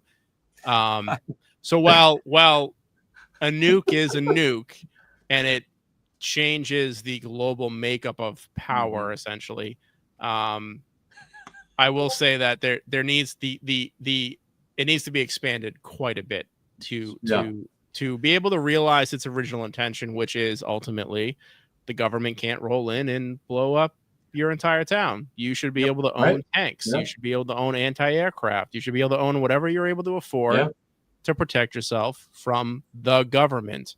And it doubles as a homeland protection when someone else tries to roll into your home from outside your government. And they can't do it, which is one of the only reasons why that hasn't happened in this country is because good luck to you. We have more guns than people. Good luck. It's one of the only reasons we haven't seen things fall apart as far as we all expected them to this day. Yep. Yeah. Well, and you get a couple militias together that are going to roll into a state capitol. They don't want that on the news because they don't want this recent couple of generations to realize something like that is even possible. And it's 100% possible and 100% legal to get the boys together, get in some trucks, drive down to the Capitol with your guns, and just stand there. They don't want to realize that that is completely legal in our society to do that and exercise that right. And you don't need to fire a single shot. You just need to exist in their space. And and we honestly should probably be having more of that happening because it would keep some checks and balances together a little bit better than they currently are. Sorry, there's a fantastic phrase that Ron Paul and many other people, even aside from him, have used, and I love the phrase. The phrase is monopoly on violence, and I think if government was if they cared so much about equality as they claim to, I'm here to tell you that's what the 2A actually does. It provides an actual, realm of equality, because it's like, look, dude, like, you think that you actually have this monopoly on violence, but you're actually worried about the fact that we are in some ways capable of being equal to you in that monopoly of violence. And like, Sean, like you brought up, honestly, I mean, we saw it, where was it? Was it in Virginia a few years ago? Yeah, it was Virginia. A bunch of dudes just rolled up, and they didn't have to do anything, They didn't reach it before they changed it, but they were gonna, and that's what you need. And that's actually, and one of the smart things that's happened in my state is we do have a gun rights coalition. And it is kind of what they've actually started to do, which I think is very smart, is they've started to use leftist language in their arguments where it's a civil right. It's a right. It might not be a civil right. It's a constitutional right, but it's a right. So however you want to spin that, I don't really particularly care, but take their arguments and use them. And that's kind of what they've started to do. You're infringing on my rights. And it's not just like I have the right to own a gun. It's a civil right. It's you start using their own language against them. And that's 100%. Really what you ultimately need to be doing. And that's a part of their play. But that's also realizing where the 2A movement and the goals are within the Overton window nationally and at the state level. And my state is super blue and they love that garbage. So run with it, push it back against them. Say, I have a right to this. I have a civil right to this. Whatever the current, wherever it fits in the lexicon currently, use it and abuse it and get what you want out of it. Because ultimately the goal is to own firearms legally, like as we should, and be able to own whatever you want without restrictions and push that over to window. And, there are some, I don't know what state it was, but there was a state that's trying to push for firearms education in the school system, and I think that we should. Why not push firearm education and firearm handling and safety procedures in the school system in places like Detroit or Baltimore or St. Louis or anywhere else where you have massive inner city crime rates and massive inner city child deaths to guns that are illegally owned, but ultimately it's uneducated gun owners. Educate children through the public school system. They want to push back against it, but how do you have to use their arguments against them to push those topics. So go ahead and do it and don't feel bad about it. Just push it through. Be like, we're going to save so many children's lives because when they find dad's gun in the closet, they don't pull the trigger. Yeah. How do you know, like, that's what you have to do, because we have those of us probably where we sit, we're able to analyze data and we're able to analyze the arguments and figure out what works and why it works and things like that. We don't feel the appeal to emotion as much as other people may. But you have to understand that we all don't see these things the same way. So take that leftist mentality that is almost entirely an appeal to emotion and run with it. Educate children on guns so they don't shoot themselves and their friends and their siblings and their cousins, and go ahead. And then, you know what? Argue against it. Allow someone to stand up at a podium and argue against educating children about how guns operate so they don't shoot their family members or themselves. And then listen to the arguments back and allow it to play out for a couple of years and then see where you're at. You have nothing to lose by it because you've gained nothing for decades. So go ahead and push the issue. A lot of this is educating people in our sphere about how to deal with that, because we're the same analytical group. We see things similarly. We analyze the data. We understand the concept of rights. We understand a lot of this stuff, but you can't argue data and information with people that only input an emotional response to things, or they only input information that creates an emotional response. It's all they respond to. It's all they know how to respond to. They weren't raised in a way, or grew up in a way, or developed in a way that appeals to the data and the, for lack of a better term, the autism of some of these arguments, where it's very cut and dry to everybody in the room except one person who goes, I don't like how it makes me feel. And you can't just be like, well, fuck your feelings. You need to be like, all right, how do we appeal to you? How do we actually appeal to that emotional argument? Because you have to understand that not everybody is running on the same, they're not all running the same direction on these things. They're not all coming from the same place. There's different reasons for different things. And that is something that I think is coming out more, but it's absolutely something that should be pushed.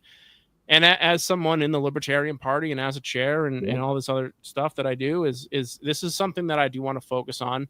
It's something that the Republicans are complete dog shit on, quite frankly. 100%. They've conceded way too much room on these things. They did it in the 90s, and you cannot have this stuff happening.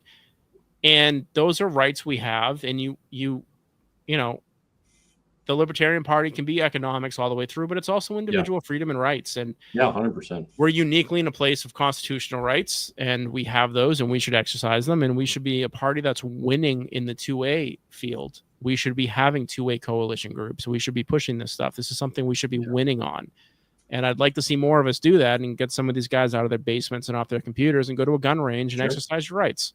Something we need to see more of. And just sorry, that was my interjection. Just to that point real quick, and then we'll bring it over to Blake. But that is one thing in recent years. You've had a lot of younger gamers. You've had a lot of YouTube personalities that are in the airsoft realm that have actually started to get out and actually get more into the real trigger pulling. One guy who's kind of I think he's kind of been there for a while. He's a pretty big name on YouTube, Operator Drewski. I don't know if anybody is aware of who he is, but he's a pretty big gamer YouTuber, and he's gotten out and he's done it, and he's he's experienced it, and he did the thing, and that's one demographic that I think really is worth going after too, because it's like, hey man, you're already halfway there. Speaking on that, I want to. Let me ask Blake a question real quick. Blake, when you see Gen Z come in, what kind of guns do they buy?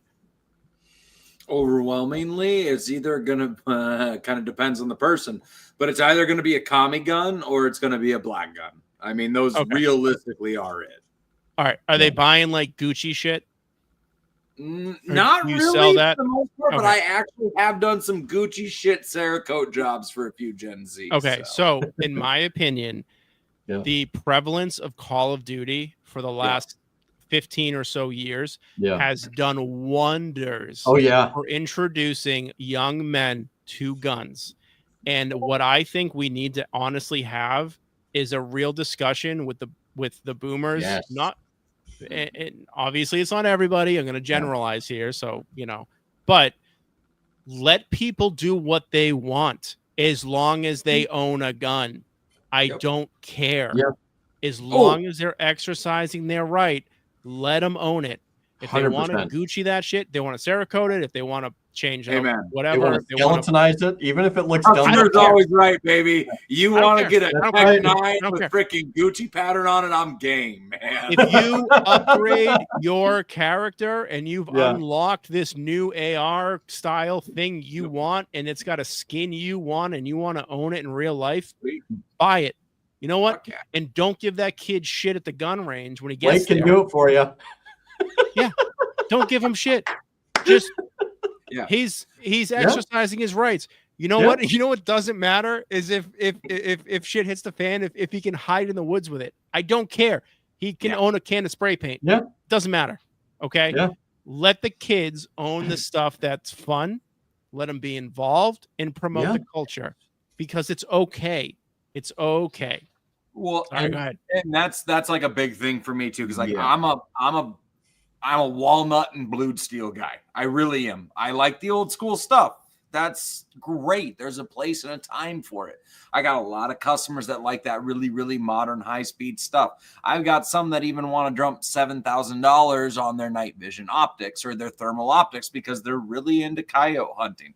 It doesn't matter what echelon you are in of shooting firearms. If you're embracing the Second Amendment, even if that's a friggin' high point, I don't care.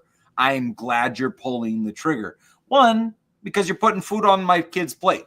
That's awesome. Yeah. But two, you're embracing really at the core what it means to be an American. I mean, truly, like down deep as to what we are. What I mean, think about who we are historically.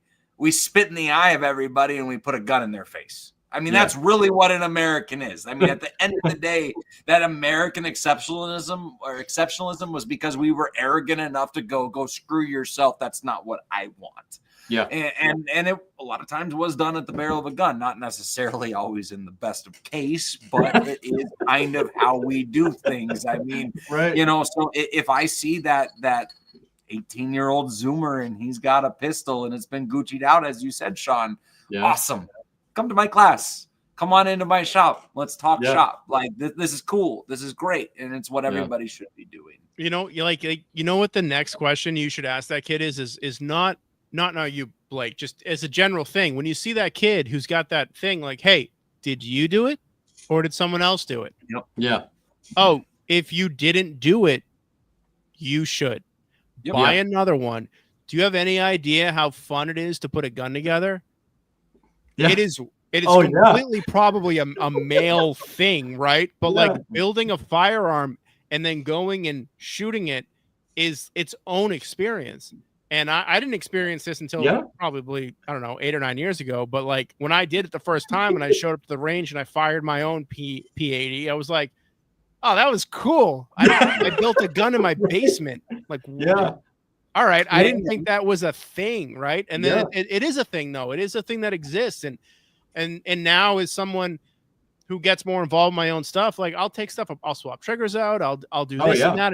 It's cool, but you have a new skill set. Yeah. Right. Like I have tools. I can change things out. I can have preferences. Right. It's not just what the manufacturer tells me. I can change things out the way I want. I have a 1022 that I have completely bastardized because I could for no other reason, because I just could do it. And the parts weren't that much money because it was fun. So, that's what we should be promoting. That's my own little spiel on the younger kids, but like, it's just I'll take it one step further. Take it one step further real quick. Every American citizen listening to this right now, please be aware that legally speaking, you can create up to 49 firearms a year of one single model. And if you change one function on that model or one feature on that model, you can make an additional 49 of those indefinitely without breaking the law and without filing any paperwork. So please go forth and create. And can I just make a quick point here? I love this conversation. This is exactly where it needed to go.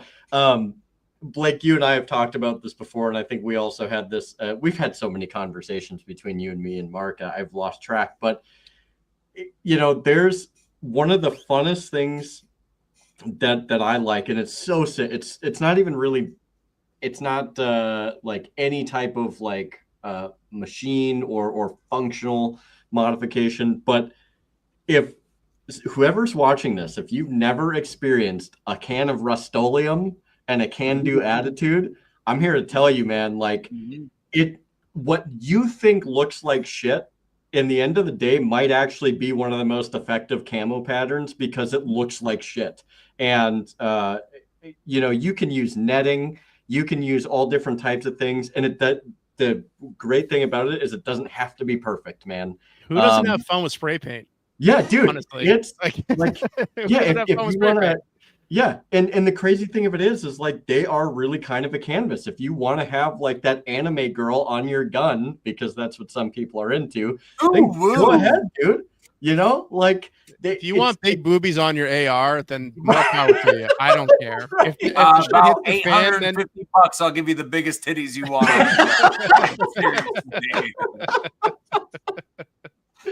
Oh, and this is officially at this point of the night, which is good because I'm gonna actually have to be wrapping this up kind of soon. So yeah, gosh, this is I think the two-way thing, obviously, like I think we agree, like it's moving forward and it's moving forward in a positive way. We are getting younger generations in to the fight, so to speak, and we should be more welcoming, and we should welcome with open arms and be like, hey, instead of being like, wow, that looks retarded, it's like, hey man, like you want to like come and learn something, you want to go to the range, you want to hang out, whatever the case is, and like create a grounds for education, for bettering each other. And don't be afraid of like, you don't have to be the best shot. Like in the end of the day, just get out there and do it. And by doing it, you will get better, whether that's building, whether that's shooting, whether it's whatever the case is. It's really the inclusivity that society really needs. 100%. So that all being said, I want to hit kind of briefly on these two things. So I think they kind of go together. But the First Amendment and war, I don't want to spend a bunch of time on this because it is one of those very broad, two very broad subjects. But whether people like it or not, we are facing an actual like First Amendment crisis in this country, to the point to where I never thought I'd see in my lifetime, to where you can't criticize another country without the potential for being prosecuted in the United States of America. You can't say something about a particular country without the government getting up in arms. And I don't think I necessarily have to say which one it is, but I think you guys are smart enough to know exactly which ones I'm talking about. And there's more than one, or at least there was for a very long time. But even with that, obviously the state of the First Amendment is very trepidatious right now, and it's real reasons for concern. But also, when you can't boycott as a company or discriminate as a company who you do or do not want to do business with, that is a huge violation of liberty, notwithstanding the clear violations of the rights codified in the First Amendment, right? So where are we at with that, gentlemen? And where do we see this going? Because right now, I'm actually more concerned about the First Amendment issue right now than I am about the Second Amendment issue. Just in the simple fact that, you know, if you write the wrong op-ed about the wrong country or the wrong group of people or whatever the case is, we are now starting to see just one of many protected classes that you can't talk about, and you're under threat of literally having your life destroyed over having a simple opinion or even if it's not just an opinion, you don't like somebody. We have the right to say hurtful things, meanful things, things that are very off color, and that is something that we have naturally. They're God-given rights, and so to me, like, where does that put us right now? Because a lot of people want to say that started a long time ago, which it did, but I think it's become even more amplified under the current administration, and some people might not like that. So whoever wants to take that. So I view this through a few different lenses. Sure. And some of them are probably less libertarian leaning than others, so that may make people not really a fan of that. But okay, so citizens in this country have all of the rights of the Constitution. Now, I know there's some verbiage in the Constitution that says people versus citizens, and there's a very limited amount of that. But if you step back, in my opinion, and you look at the entire goal of that is to protect the rights of the citizens of the country first and foremost.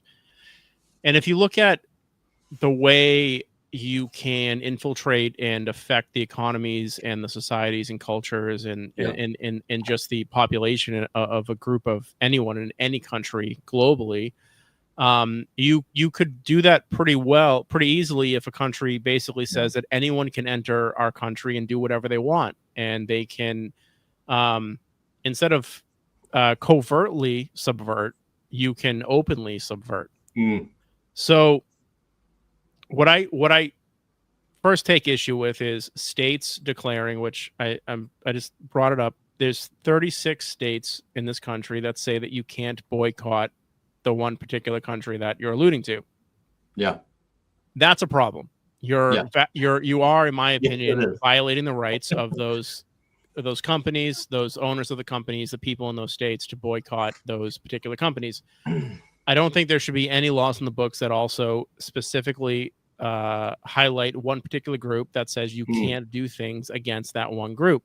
Now, we already have a civil rights movement. We already have a new version of America based on the civil rights movement that is a diversion from the original intent of the Constitution and accelerated societal changes through laws through Congress, as opposed to letting society work those problems out.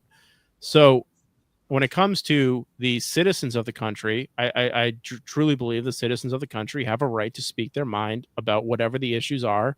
And we all have rights to call people awful things.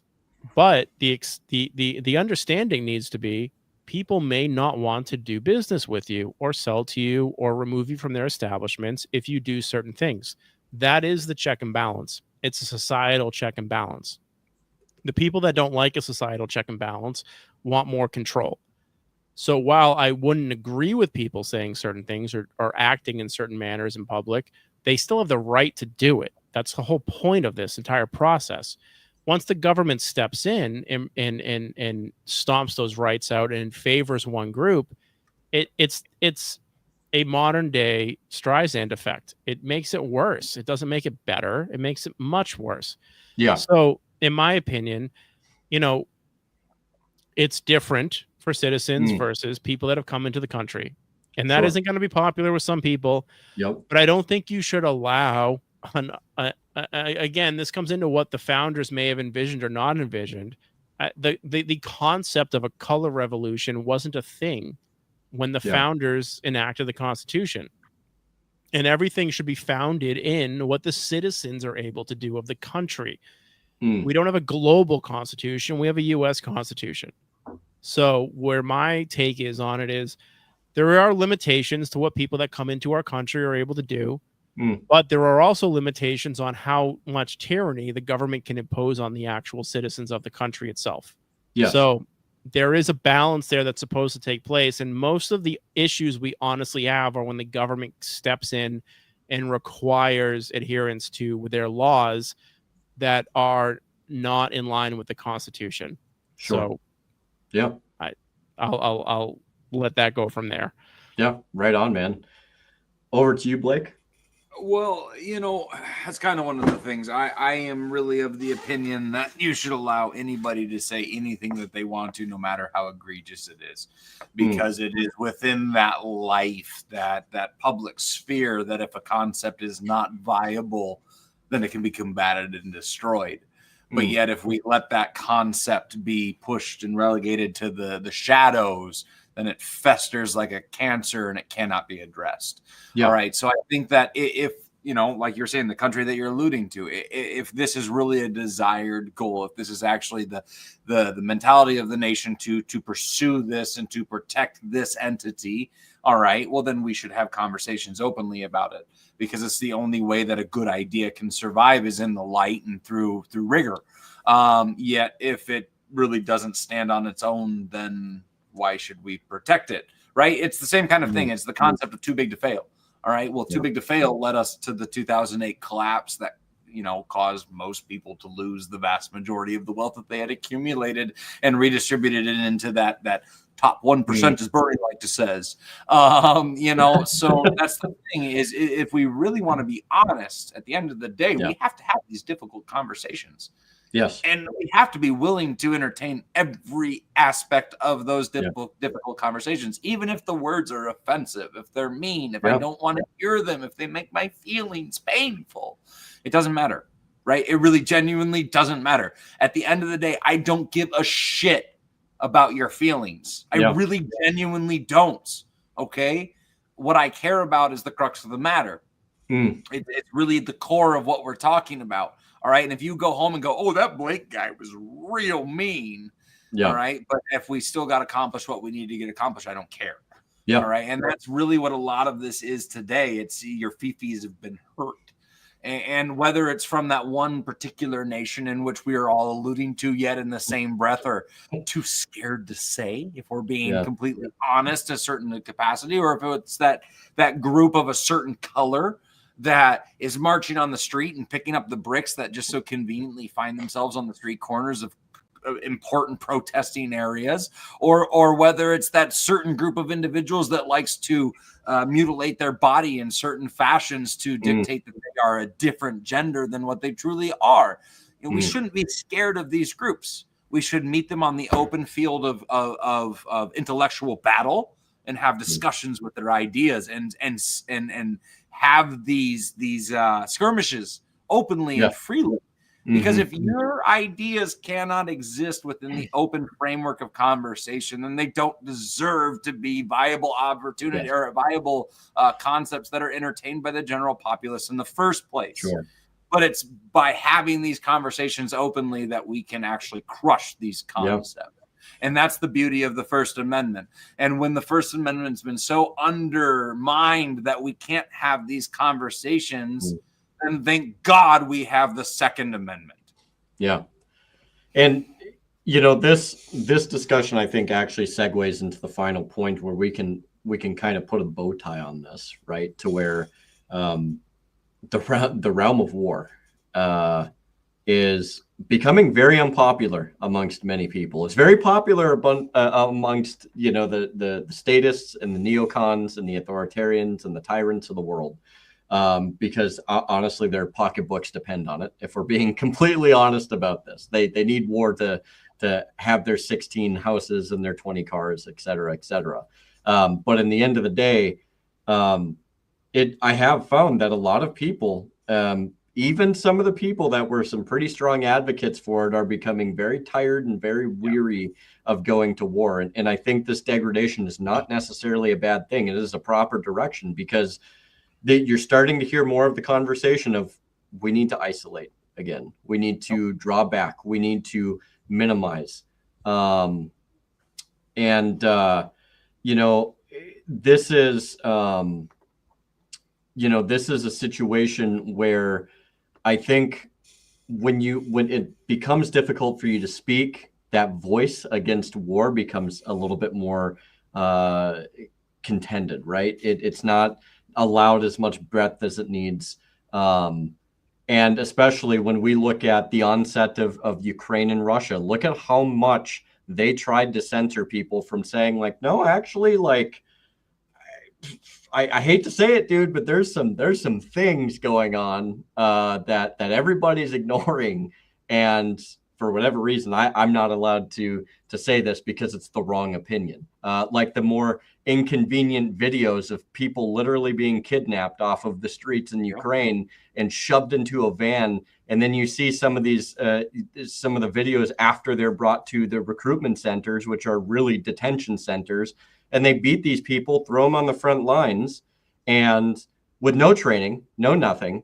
And some of these people who were exempt due to medical issues or whatever the case is, like, there's like, no, like, this might, It's a meat grinder. Talk about, It's an absolute meat grinder. yeah, That's dude, all like, it literally is the mentality of, and I'll be completely blunt about this, and this is me saying this, they literally said, send the retards, and they did it. Like, there was a video where I saw a person with Down. What's the difference between sending the mentally handicapped to war and just executing them in another fashion? It's not. Well, that's, yeah. It's the same goal. Yeah, it's and population control. We want to get down to the crux of the matter with everything we're talking about, whether it's transgenderism, whether it's warfare. Yeah, it's eugenics. It's reducing the population. It's literally all the abhorrent things that we were told were sinful since we were young children. All right, now being preached is the right thing to do. You want to talk about it, it's us versus them. And I got to be real careful, because now we're in the level of the conversation where I want to go down on the street corner on a milk crate with a loud voice and start but yelling. It needs to happen, right, Blake? You know, and that's the problem. We are finding ourselves in the historical crossroads where we have a choice. I said this earlier, and I'm going to say it again. Do you want to be cattle? Yeah. Or do you want to be a free man? Because those are the choices that are approached to us now. I mean, we have to make that choice. And it sucks, but I would rather it be our generation than my children's. 100%. And I think that when we look at like the war, and like I told you today, it was none of this was planned when I totally forgot that, because I've had such a crazy week. I forgot Memorial Day was coming up. And so when I put the war aspect into it, I was like, oh, like this will actually hit different. To me, it's like, what a better opportunity to argue for not sending people to war than this time, right? Like, Smedley Butler, in my opinion, was 100% like, war is a racket. Like, even if it's something that you feel like in your heart of hearts is justified, and there may be a very, very finite instances to where you can have a justifiable war, right? But it's very finite, right? In the end of the day, somebody is exploiting you for monetary gain, and for whatever reason, they have no qualms sending you, your family, and the next ensuing generations into that meat grinder. And we have to be which is the reason why the controls of war were purposely delegated to Congress under very explicit measures.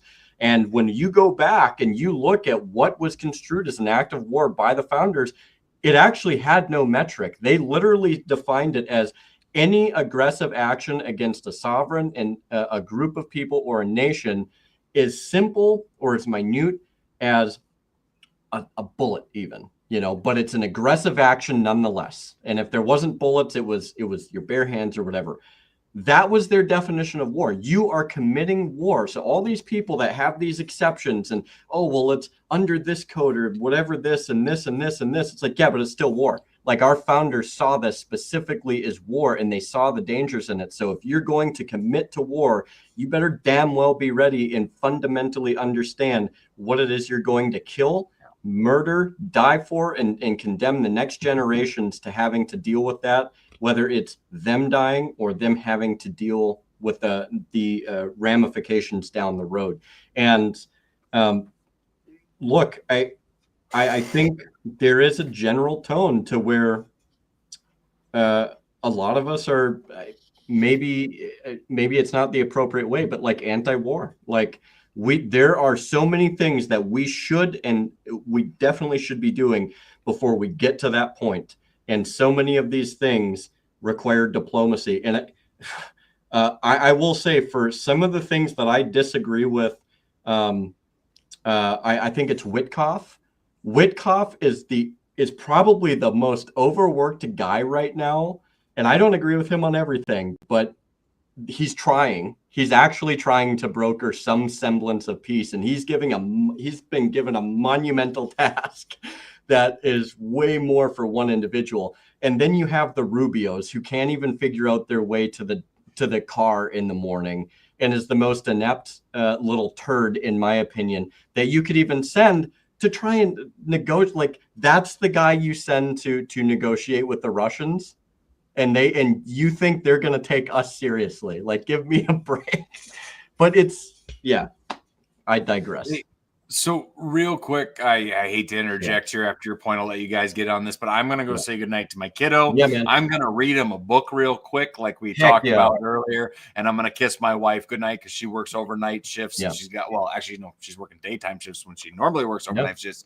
She's got to go to bed. So I'll be back. If you guys are still on, I'll join back in on the conversation. Otherwise, you guys carry it on. Thanks for the opportunity tonight. Hopefully, I'll see you in a few minutes. So, Blake, I appreciate the conversation, man. I very, very much enjoyed it. So I hope we're able to do this again, man. And go say goodnight to your kid. Yeah, I will. Spend time with family. You know what? He goes to bed pretty quick, so I might be back in a few minutes if you guys are still kicking the shit. So there's a very good possibility that might be the case. I'm a few whiskeys deep and a few cigars in, so we're rolling. Well, if I come back, I'm coming back with my pipe tobacco and a beer. So sounds good, brother. All right, guys. See you. All right, see ya.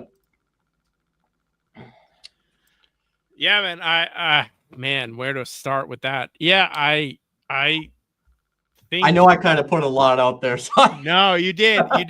No, not in a bad way. Like, you just covered a ton of ground, and you know, like, look, we live in a very interesting time, right? Where there was a period during Vietnam where you first got recordings back of people being killed in war. Yeah. And that was shocking to people. Okay. And we've been a bit desensitized to that process. And then, you know, we experienced the shock and awe campaign, right? Mm. We got to see war live taking place in Iran. And it was interesting and disgusting and cool as a, you know, like, bombs are, you know, you're seeing all kinds of crazy shit you see in movies but at the end of the day, people are dying. These people are, you know, fighting and they feel as an individual that they're fighting for the right cause, right? And they're fighting for their country and their family and all this. And now we're seeing in Ukraine, we're seeing drone video of people being blown up. And it's not like it's the individual soldier against another soldier, and you're besting the person. You're being blown up by somebody hundreds, if not thousands of feet away. And it's heart-wrenching to watch, because you feel for that individual, because you're like, you had no shot. You had a grenade dropped in your lap, and what are you going to do about it? You can't defend yourself. You have no recourse. It's not the better of two. It's the better technology, and it's disturbing to watch. And we've I wouldn't say necessarily desensitized through media, and we know what's going on and through Hollywood and all that stuff. And then you throw in the video games in our generation, and you've done things in video games that are gross, but it's a virtual reality, right? You're not doing it to somebody. You're but there was, and I don't remember the study's name, but there was a study done on harming another individual, and based on how far away they were from you. And a lot of people are very comfortable with pulling the trigger if they're not in your immediate vicinity, and you're not going to hear the cries for help, and you're not going to see the repercussions of that. And there were studies on that done, and it's gross. And we've also had drone operators come out of doing their service and seeing the repercussions of what they've done, and they've had PTSD from just dropping drone bombs on people, we're seeing the next generation of warfare live, and it's very difficult to understand what the repercussions of this are, because Yeah. we are the first people doing it, and it's awful to watch, and it's awful to see. And like you said, they're pulling people off the street in Ukraine to send them to war, and Yeah. you can't. It takes effort, honestly, to put yourself in Sure. somebody's shoes, where you're like, I'm in front of my house bringing my groceries in, and a van shows up and throws me in the van and says, "Yeah, you're going And to you're the front gone. lines. You're Yeah. gone." You're gone. And also, it's look, man, we're not going to be able to train you up a whole lot because we need you right now. So that's tough. And also, we're going to send you to a place where you might get blown up by a drone carrying something, and not much we can do about that either. And but it's for the right cause. It's and at some point it's like, well, what's that cause? What are we doing here? And they've exposed the new generation of warfare, and they've shown what that's going to look like, and it's extremely disturbing against we were so used to seeing Iran and Afghanistan, and really not third world countries in some respects. In some respects, yes, in some areas, but in some respects, no. And we saw the capabilities of the American military complex when it came to dealing with some of those problems. And what we're seeing Russia do is what we could actually face, right? And you're looking at that going, we could send some 20-year-old kid to go get blown up by a drone. The casualty numbers would be huge, and you're not expending any personnel to do that kind of thing. So my hope is that this kind of does wake up a different version of the anti-war group, right? Like we may say we're anti-war, like you and I. Yeah. But anti-war for a very long time had this connotation of being a pacifist. That's not the case. Exactly. I'm not a pacifist. If you come in my home, I'm going to shoot you. That's just the way the way it is. I have a family. I have people to protect, and I don't know what your intentions are, and you've already crossed those boundaries by entering, right? And that's ultimately it stems off of a libertarian take as well, and that's a misconceived notion as to being an anti-war, but you're not pacifist, you're protectivist. You're protecting yourself and your family and your neighbors and your country to an extent. But when you go over somewhere else into somebody else's land, and you hammer down there, and you try to impose your values and your will on someone else, you are an offensive you're an offensive military position at that point, and anything goes. It's war. It's war. And as much as people want to pretend like there are goals and laws and rules regulating this, to some extent, some people are going to follow that, or they're going to attempt to. And our country did to some extent. And people got killed because of it. We had soldiers killed because of our rules regarding dealing with potential combatants. And, we're in the middle of raiding people's homes, and we're not allowed to use our firearms unless someone literally pulls a gun on you or fires first, and it is so against what the human is, like what a human is going to do to protect themselves and their families. Of course, someone, when you break into their home, they're going to grab their firearm. Of course, they're going to protect their family. Of course, they view you as an outside force. No one is going to just lay down their arms like that unless they feel completely overrun or they've been directed to do that. So it's a very tough position to be in, and my hope is that we have a new anti-war branch of people, not just in our age group, but that have come up through that. I think a lot of us experience people either dying that were friends, or knowing people that died, and people that we went to high school with, and like this stuff is very recent. We experienced our own version of Vietnam, and we have a couple of generations now, right? Like the boomers went through Vietnam, they grew up with it, and they're like, oh, I hope the Desert Storm Round 2 is not Vietnam. And 20 years later, we've exited, and it's like, all right, well, it kind of was. Like, it wasn't as bad, but it was pretty awful, right? And we're looking at like another round of that again, and it's like enough. A lot of us are like, enough's enough. We don't actually need to do this. We don't need to intervene. We don't need to send American troops to fix the problem. Are people going to die? Yes. But are they going to die if we send our people in? Yes. Are they going to die if we don't intervene? Yes. So Yeah. what are we looking to gain and get out of this kind of thing? And Sure. we're seeing this in Gaza right now, and I kind of said this from the very beginning. Once this I'm started, I'm happy you're bringing this up, by the way, because this was going to be a pivot point. So continue. yeah, with Gaza, I said from the very beginning, the second this unraveled, Israel's going to level it. Yeah.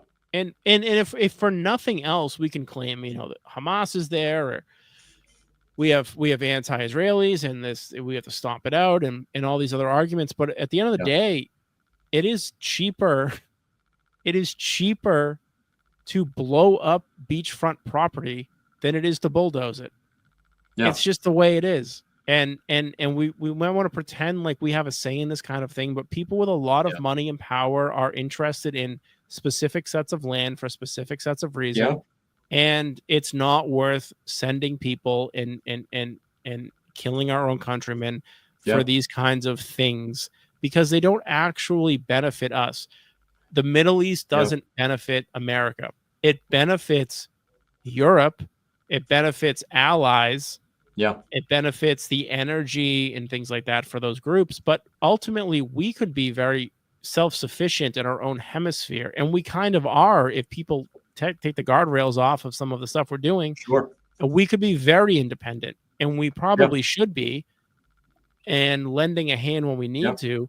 But to be overseeing as the world police, it hasn't been functioning well for decades. And we're seeing the repercussions of that, not just through our interventions in other countries, but also financially. The financial investment to do the kind of things we're doing are enormous, and that plays a role too when it comes to deficits and spending and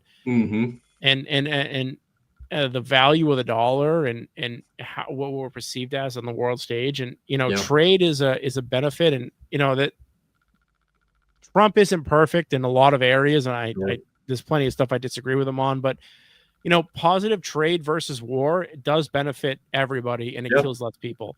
And we need people that are 100%. It's more preferable. So let's work on trade with people that we can trade with. And people that are allies, countries our allies want to trade with, and let's work to those benefits. And if other people are disrupting those kinds of things through military intervention, not through diplomacy, but through military intervention, that's something to look at, I guess. But other people also need to pull their own weight when it comes to that. If Europe wants to be energy independent and get an oil or gas pipeline from Kuwait, then maybe Europe should deal with the problem and not the U.S. It's their energy independence. It's not ours. We are energy independent. We have the resources. There's no reason why we can't do things ourselves. So it goes into a lot of different aspects, but it is an absolute mess. And we are hopefully seeing a larger group of anti-war people for no reason other than just like the question of like, what is the actual benefit to the country? And I don't think that actually really took hold a whole lot during Vietnam. And I think after the last 20 years, hopefully more people are looking at it going like, who do we benefit by doing these things? Sure. And ultimately it's individuals, stockholders, companies, people with government contracts. It's really not the average American citizen finds zero benefit in blowing up people in the Middle East. And that's kind of, I hope, where we're at. Yeah. No, I think even into a deeper point as well, that connects into all of that, and I know that I tend to reference Washington's final farewell address, but there's certain things in the history of humankind that are they're so on point that like they're true no matter how far down the road you go. It's like you can read it and you're just like, that makes sense, like 100%, that makes sense. And in his farewell address, well, I'm not going to read it line for line, but like he essentially says like, look, like we should not arbitrarily hate or like countries. We should not have entangling alliances. We shouldn't be overwhelmingly friendly or overwhelmingly hateful. We should establish diplomacy and trade wherever and whenever we can, up to and including even people that we don't necessarily like, because it still bridges a gap for us to be able to work on relations. And as you know, when you look at the entangling alliances, especially, it becomes so problematic, because what that gets you is, entangling alliances with an insane amount of favoritism or an insane amount of disdain. It always leads back to usurpation at home, right? Usurpation of liberty, usurpation of rights. And moreover, you start to, as you alluded to, it has economic effects and so many other things. You start to get involved in conflicts that you wouldn't otherwise be involved in. And, a lot of people want to say, like, well, it's not, like when you look at Ukraine, or when you look at something like what's going on in Gaza, and there's between the conflagration between Israel and Hamas, I would argue to some degree it's actually Israel against the people who live in Gaza, but that's a broad conversation there. But the point being is, we get pulled into situations we don't need to, but in these two particular situations I talked about, we are party to this, and more so in Ukraine directly, because the whole thing started because we were screwing around in Eastern Europe even well back into the 90s, and we set the stage for all of this to occur. And I had mentioned quite a while back, I got Scott Horton's book, Provoked, which I think is a great book. He did a great job compiling so many different areas in there. And he literally goes, almost year to year, moment to moment, to everything that led up to the conflagration that occurred between Ukraine and Russia. And our involvement is so steeped in there. A lot of people say, well, it's not our fight. Unfortunately, it is our fight. We were the ones pushing, promoting, funding, arming this fight. It's the same thing in many ways as like when we perpetually arm these countries, like Israel, for instance, and then we say, well, we're not involved. Yes, you are involved. We are now a party to that. And, unfortunately, we have to have some responsibility, some ownership of the things that occur. And we need to find ourselves an off-ramp or some way to divest ourselves from the situation while still being responsible for the things that we contributed to. Because if we can't be honest about that, Sean, then there's no way that we're ever going to create stability at home, create stability abroad, which means, having trade and having proper relationships, albeit not entangling. And we're not going to be respected, because honestly, I genuinely, I don't think, and this is just my opinion, I still don't think that even with Trump in office, I still don't think people respect us at all. If anything, like the tariffs thing is what made, I feel, a lot of countries be like, well, you're kind of, forgive my language, but you're kind of fucking retarded. What are you doing? Like, this is not going to help fix things. And I understand, like, the premise of the tariffs, and me and Tom Edlum, we had discussed this way back on an economic episode, and I think subsequently one or two episodes after that. But it's like, when you look at that, it's like, okay, so like your solution to trying to fix our problems here at home is by somehow imposing a tariff that's a tax that still affects us at home, but is going to fix things and is still not going to bring business back here. It's this whole ball. And then when we look at the way that he kind of, and when I say he, Trump, like he was looking back at like, what was it, like the 1850s, and he's like, oh, we were so prosperous, and like there were tariffs. It's like, yeah, but you know what, there wasn't? All of the things that we had just talked about in the first hour of the podcast, which is no hyper regulation, no income tax, no hyper control over businesses or private, or the ability for people to advance themselves in a way that saw fit. You didn't have the overwhelming government that we have today. You didn't have the big brother constantly. Like, that's why we were prosperous. Like, it wasn't because of that. And when you look at something like tariff, honestly, like there are mechanisms or things that do exist that are a form of warfare, albeit not kinetic. So when you look at, economic impositions, like we look at how that is, there's a form of economic warfare there. There's a form of, you could have so many other facets, but entanglements and these alliances, and we have to perpetually hate these people, but we have to totally support these people no matter what, like they are the righteous people. Sean, we grew up in a basically the same generation. I remember so many, like almost every Call of Duty game was like Americans versus Russians. Like we were like, I don't care what anybody says, that was sheer propaganda. That's propaganda. Yeah, 100%. And it's like, what did we get used to? Well, it was either the Americans and the British against the Russians. It was always that. And there were so many games that if it wasn't Call of Duty, that was the way that they did it.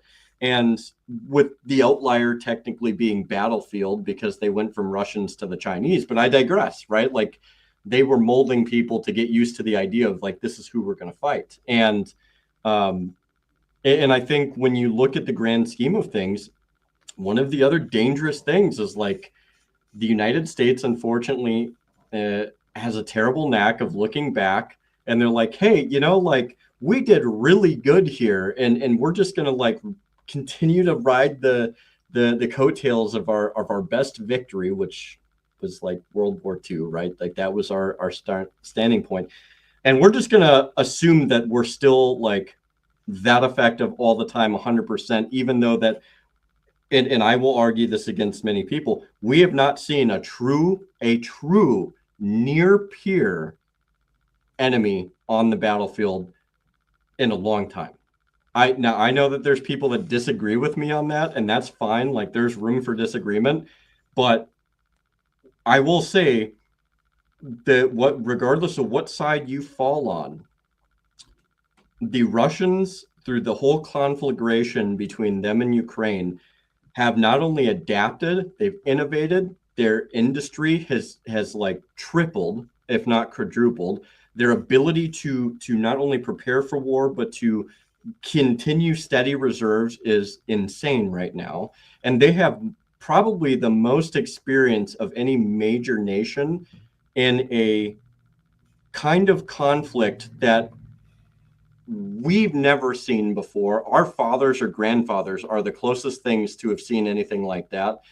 And it's weird because you were talking about the type of warfare with the drones, and Blake actually had brought up something really interesting. He's like, it's like World War I, except with computers, because you have all the trenches and you have all the trench infrastructure, but it's with computers and drones and stuff like that. But it doesn't change, like the style of fighting that exists is sheer attrition. And I've listened to some of the testimonies of people who went over and fought on behalf of Ukraine, and they're like, dude, like, this is not Iraq. This is not Afghanistan. This is not like what we've seen. This is perpetual bombardment, artillery, all hours of the day, all hours of the night. Like you barely sleep or anything like that. And it's a different style of fighting. And I've argued for a long time that like we are not prepared for that. It doesn't matter what State Department memo they want to put out and say like, oh, we're fine. If that's the case, then why is the War College put out for years now, several years in a row, that we would not even be able to sustain a war of attrition against the Chinese? Like it's it would be a huge lift, and a lot of people want to ignore the fact that that would be the case because we're America and we've won and those kinds of things. But yeah, Russia to conquer, and this goes into some other stuff too. Like, people really ignore history when it comes to the way the world works, and it comes to how boundaries are created in countries, and how you control a people or control an area or a region, and to like go as far as like beating Russia. Russia is a massive landmass. It is not simply, to totally conquer a group of people, you need to actually stomp out opposition. That's a massive landmass to do that to. Now they did a great job themselves prior to World War II on their own people, but going in there when you're fighting for people that are fighting for their land, they're fighting on their own. They're fighting on their own grounds, and you could take Moscow, you could take St. Petersburg, but you are fighting a country that has legitimate arms, and and a massive industry to back it too. Like massive industry. They have the actual ability to assault your own shores, and they don't need to put troops on the shores to do it. They have a massive submarine class with capabilities we haven't dealt with before. So there's a lot more when it comes to Russia and China. But what I hate to say it, but what I think Ukraine kind of is for the US is, I mentioned the meat grinder earlier, but in a way it's a testing ground. It's a testing ground for our military capabilities and what Russia may do against those things if we were to ever go up against them. And that's the stuff that I don't agree with it, I guess, but I could see the arguments in favor from groups that are doing wargaming and military groups and generals and things of that sort they're looking at and going, we need to know what the capabilities are, right? We haven't seen Russia since Afghanistan. We need to know what they're able to do in a new version of this and what are their capabilities. And it is a testing ground. So, I mean, it's an extremely expensive testing ground to pump all that money into Ukraine, knowing we all know Ukraine's never going to win that. That's ridiculous. Right. We also know that Europe isn't going to suddenly amass a massive army and send it to Ukraine to protect the borders. Like that's not happening either, right? So like you look at it and you go, all right, so this certain things here aren't happening. What are the actual lines here?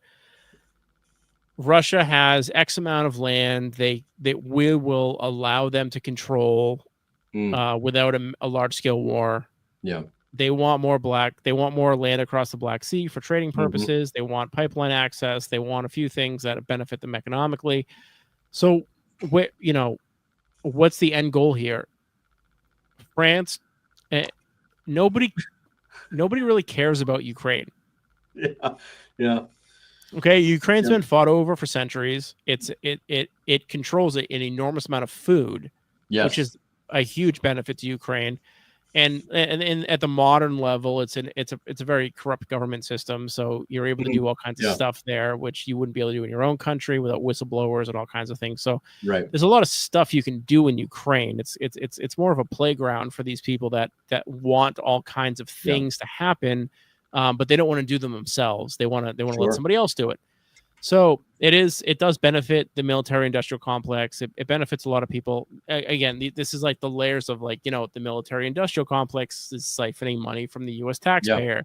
The U.S. taxpayer is giving money to Ukraine, who then buys arms from the military industrial complex. Right. So it's like we're a self-supporting kind of system here, but the people in the U.S. aren't getting a single thing out of this entire conflict.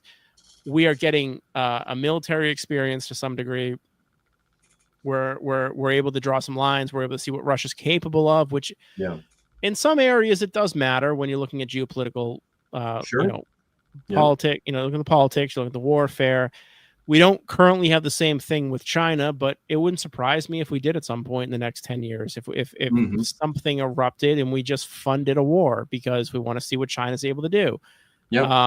And a lot of this is really only capable because we're essentially, we're on our own continent. We own our own hemisphere. You can't suddenly just traverse a landmass and intercept us. You need to show up here. So we still, even though a lot of this is bad, we sit in a very unique geographical point for the country. And like you had mentioned, a lot of these stuff from World War II, we did side with Russia when it came to dealing with these problems. We negotiated with Russia, we drew the lines with Russia, and then we entered the Cold War with Russia for a couple decades. So we're trying to figure out what they can do, what they can't do. Yeah. But is it really necessary? I don't know. I don't think so, and I don't think it's necessary the way we're doing it. I think it's costing us way too much money. It does appear that there's other avenues that we need to be dealing with that isn't this. Russia's doing fine at this, right? Like, they're not going to lose in Ukraine. They're just not. Right. They border Ukraine. It's theirs. They're going to get there. They're going to be able to negotiate their peace talks when they want, all this other stuff. But it's trade avenues for them. It's natural gas and oil and whatever else they're sure. And it's also a breadbasket in the world. So like, they're going to control all kinds of things here that they want to control. Yeah. Ukraine just is a smaller country. They're not going to be able to navigate that against them. But when it comes to like other stuff, the tech field stuff, it's where's Russia moving in the North Sea? Where's Russia moving in the oceans? How are we combating that? We have an enormous naval fleet that outnumbers any other country by miles, but is that actually like a capable naval fleet, or is it just something we're able to position around countries that can't compete with us? You know, we pop a base basically on your shoreline and we just ride jets over you all day long, and there's not a single thing you can do about it. Like, that kind of superiority only exists with certain countries. Sure. And then you enter like the China conversation, and China is like is literally on the moon, and we don't know what they're doing. So, you know, there's the space exploration component to this is like, it doesn't really involve like Taiwan or like any of these other kind of smaller issues. It's like there are larger scale issues that we don't have answers to right now, and you know, we're kind of hyper focusing. My concern, I guess, is I kind of continue with this, is we're hyper focusing on controllable outcomes that we already know through experience we can control, instead of entering into other areas we don't have control over, but we need to know what's going on. So we do need to know what's going on in space as a general thing, because you can control a lot as long as you have air superiority, and that's ultimately like the maximum amount of air superiority, right? Like, you own space, you own all kinds of stuff, right? So and both of those countries have access to that, just as we do. Sure. So like, what are we focusing on? Are we focusing on the right things? Are we focusing on things because it benefits certain shareholders and certain companies because they're used to that siphoning of American tax dollars into the military-industrial complex? Right. But in fact, we should be focusing on things that, you know, these other countries are actually able to pivot towards, because they see it from the government side or from a much more top-down control in their countries. We need to focus in these areas because this is the next step. America's behind us because they're worried about funneling money in certain ways that they've always done since, you know, the 40s and 50s. Or is America going to like deal with some of the other stuff that's coming down the pike and just use diplomacy to deal with some of these other problems? We should be resolving them. No one's going to step on American shores because it's just not a winnable game. Like we talked about earlier, like we aren't a society that is going to be easily conquered through an arms race or through ground troops. You're going to have to deal with us other ways. And the ways you deal with us is eating us from within. You don't deal with us from outward assault. Yeah. That's how you fight us. You don't fight. So, and again, Russia has been better than us at that. So you could say we have all the arms. We control the seas. We control the air. Russia has done a better job of being subversive when it comes to society than we have. Their counterintelligence is better. They've done a number on us of installing. You know, if you're Russia and you take an objective look at what communism did to your country and how it was so disruptive and so awful, and you don't want that to happen again to your people because your people were killed by this thing, right? Why not infect another country with that thing that killed your people? That isn't, you know, so there's a few things that like you can do to a country. You know, like China's worried about being infected with Western values because our values are garbage. And they covet that specific Chinese version of what they want to view society as, right? Like they don't want to be Western because they don't view that as a strength. So there's, there's other stuff there that there's other battlefields that need to be tended to, and just that specific middle Ukrainian battlefield is honestly, unfortunately, more of a testing ground, and it kind of wipes out a convenient group of people that the Russians really don't like, which is a small sect of Nazi sympathetics that they want to eliminate anyways because they're anti-Russia communist groups and things like that. But it just doesn't really benefit the United States in any way. Well, if it's maybe Europe. And and real quick before we bring it back over to Blake, I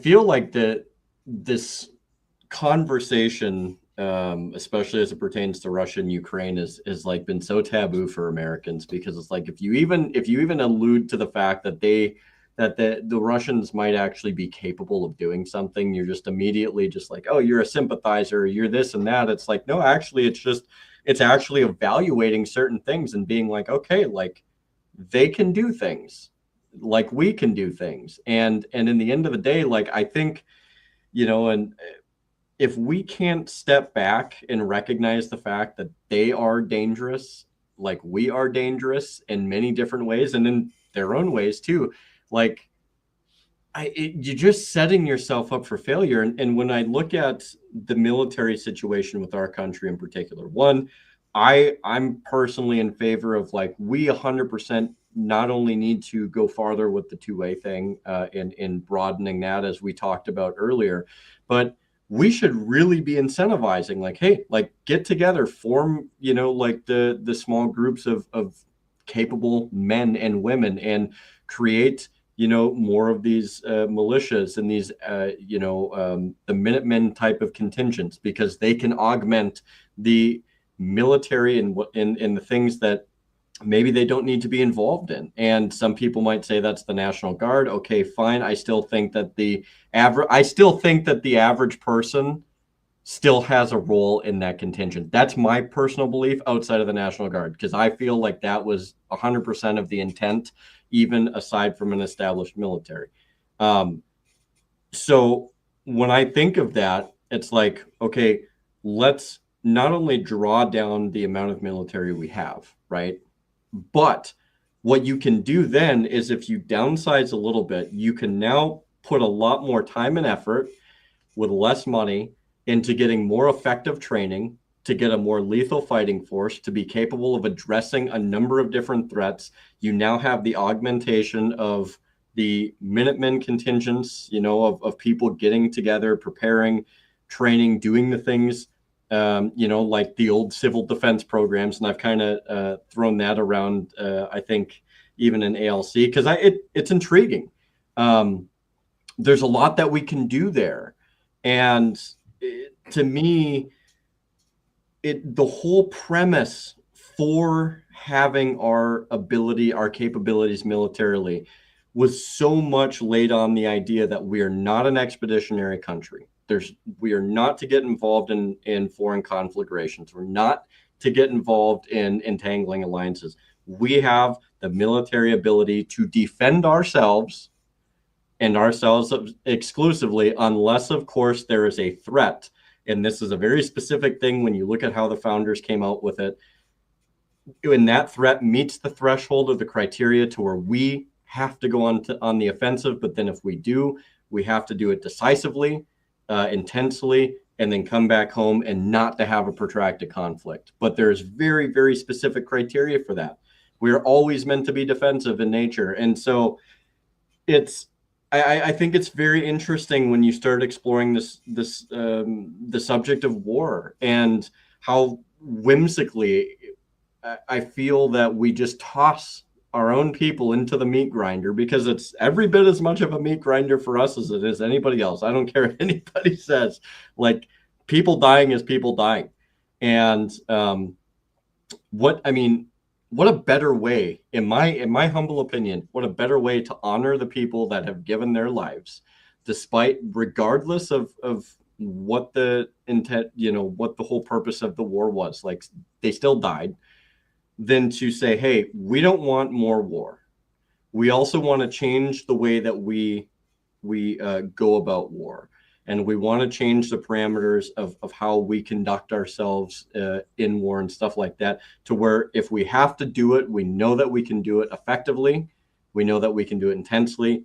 It's not protracted, but we're also not just going to run towards it as soon as like somebody says like, hey, like we want you to do this, or for any old reason that they decide to create. As it was once said, for in cases, pretended cases abroad, I believe is roughly the lines that roughly the line that was produced. But it's like they're going to manufacture some type of crisis at some point, and it's up to us to be vigilant enough to be like, no, like we're not sending our people over here because you saw like a yucca farm over here that we need to liberate from the local village. So Blake, welcome back.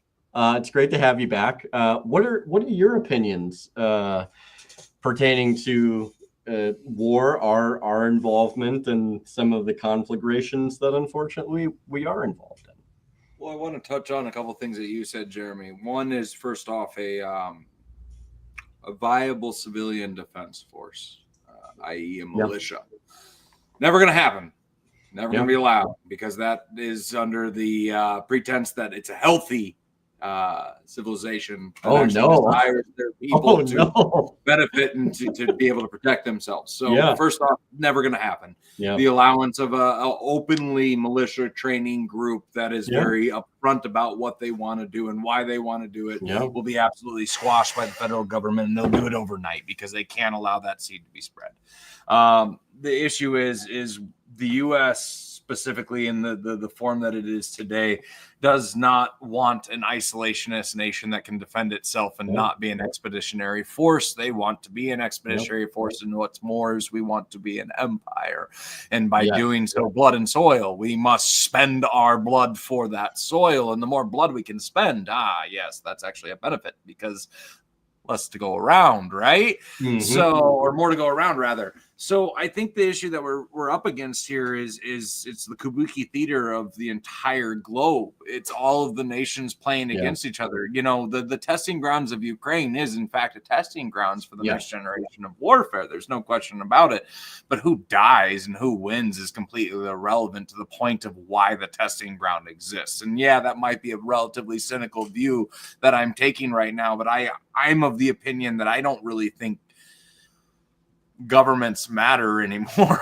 I don't think having their own agendas is necessarily the main focus of why they are there. They're all playing a part. And I think that part's elimination. It's subjugation. It's eventually there's going to be one of the rats that climbs to the top of the pile that can control it all. But they all want to be a rat that has a chance to climb to the top of that pile. We're just numbers, inconvenient numbers at that. Excuse me.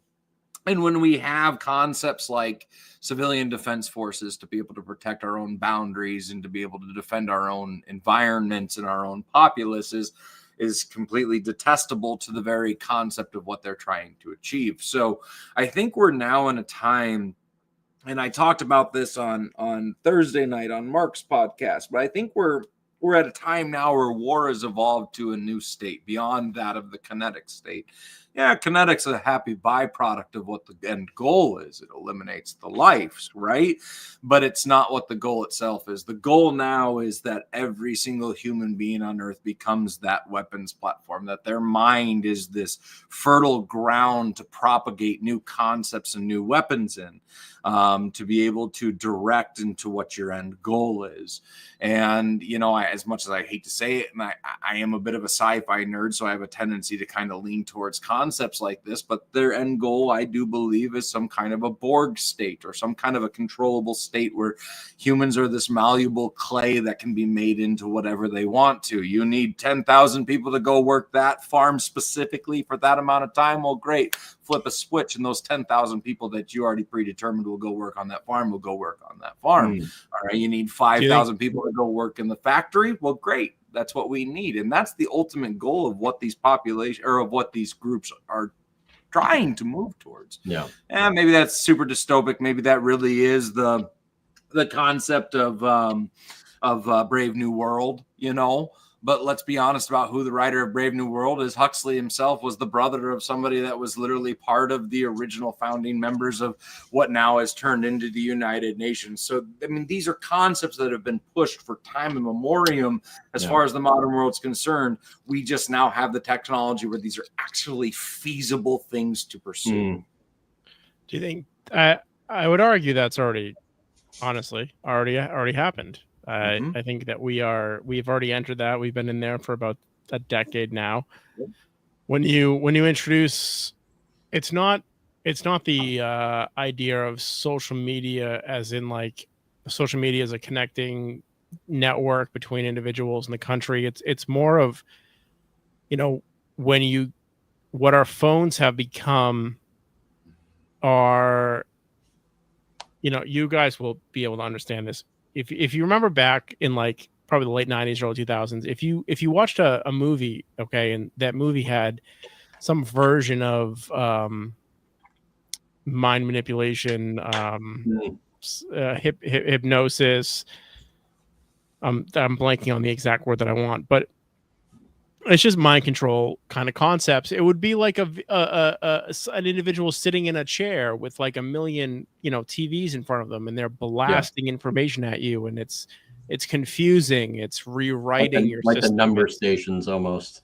Right. And so, we now hold that in your hand, and it's able to be manipulated in a way that the public, unless you seek out the information on how it's done, the public doesn't even know it exists.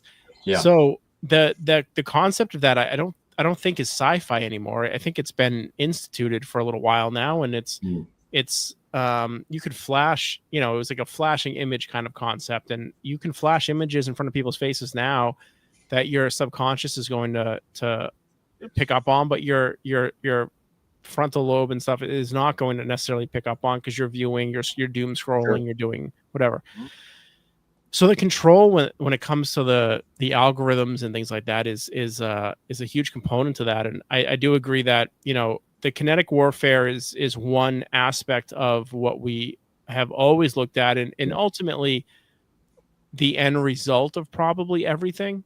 But where we are now, in the current cycle of that next evolution stage, is we are still in that information control, subversion, mass hypnosis kind of stage of things, where groups of various intent are trying to control what is happening, and some are more successful than others. But I do think that we've entered that, and we've been in there for a little while, and I think we saw that complacency and things leading up to COVID, and then COVID broke some people out of it. And we've had to push back against censorship and things like that, but we've only had that pushback because I think a few people understand that that's what's going on, but I don't think that their intentions are altruistic either. I think their intentions are realizing what the systems are that are in place and what we can control and what is able to be subverted. And, those groups are going, well, our way is better. Because that's really all that it is. It's a game between people that are able to control those kind of levers. And one group is saying that our way is better than yours, or I'd rather live in a world with these ideals versus your ideals, and it's just a different game being played on a different board than what we've seen before, and it's not going to be realized until either the board ends, the game ends, or we move on to the next version of this, and it was the same thing that happened in World War II from World War I into World War II. It was realized at the end of World War II, and then there was a brand new version of media that was implemented through technology with Hollywood and everything else, and you had Vietnam and different controls and psyops and all kinds of other things. And I think we're in it right now. We're in it completely, engulfed in it right now, and it's who is pulling those levers of control, and where are they trying to lead those things, and who does it benefit and why. And ultimately we are the empire currently globally, and we are the main target when it comes to dealing with that. So the arms and the civil stuff and all that is something we need. I'm not going to say that it's absolutely, because you ultimately at the end of the day, you can get to wars where they're fought with sticks and stones, right? So like we need that kind of stuff. But when I kind of mentioned earlier in the podcast, it comes down to who you're controlling, the groups you're controlling, how you're controlling them, and what your end game is. And we're in that, and it's technology driven. And those psyops and the controlling factions and who is able to do it better does really matter. And I guess, my concern maybe more so that, we can count the amount of bombs we have, we can count the amount of nukes we have, and how many, ships we have and subs and this and that, and how many of these war games we can play out. But, can we quantify how much control is taking place culturally? Because ultimately that's where like revolutions take place, is culturally. Can you quantify it?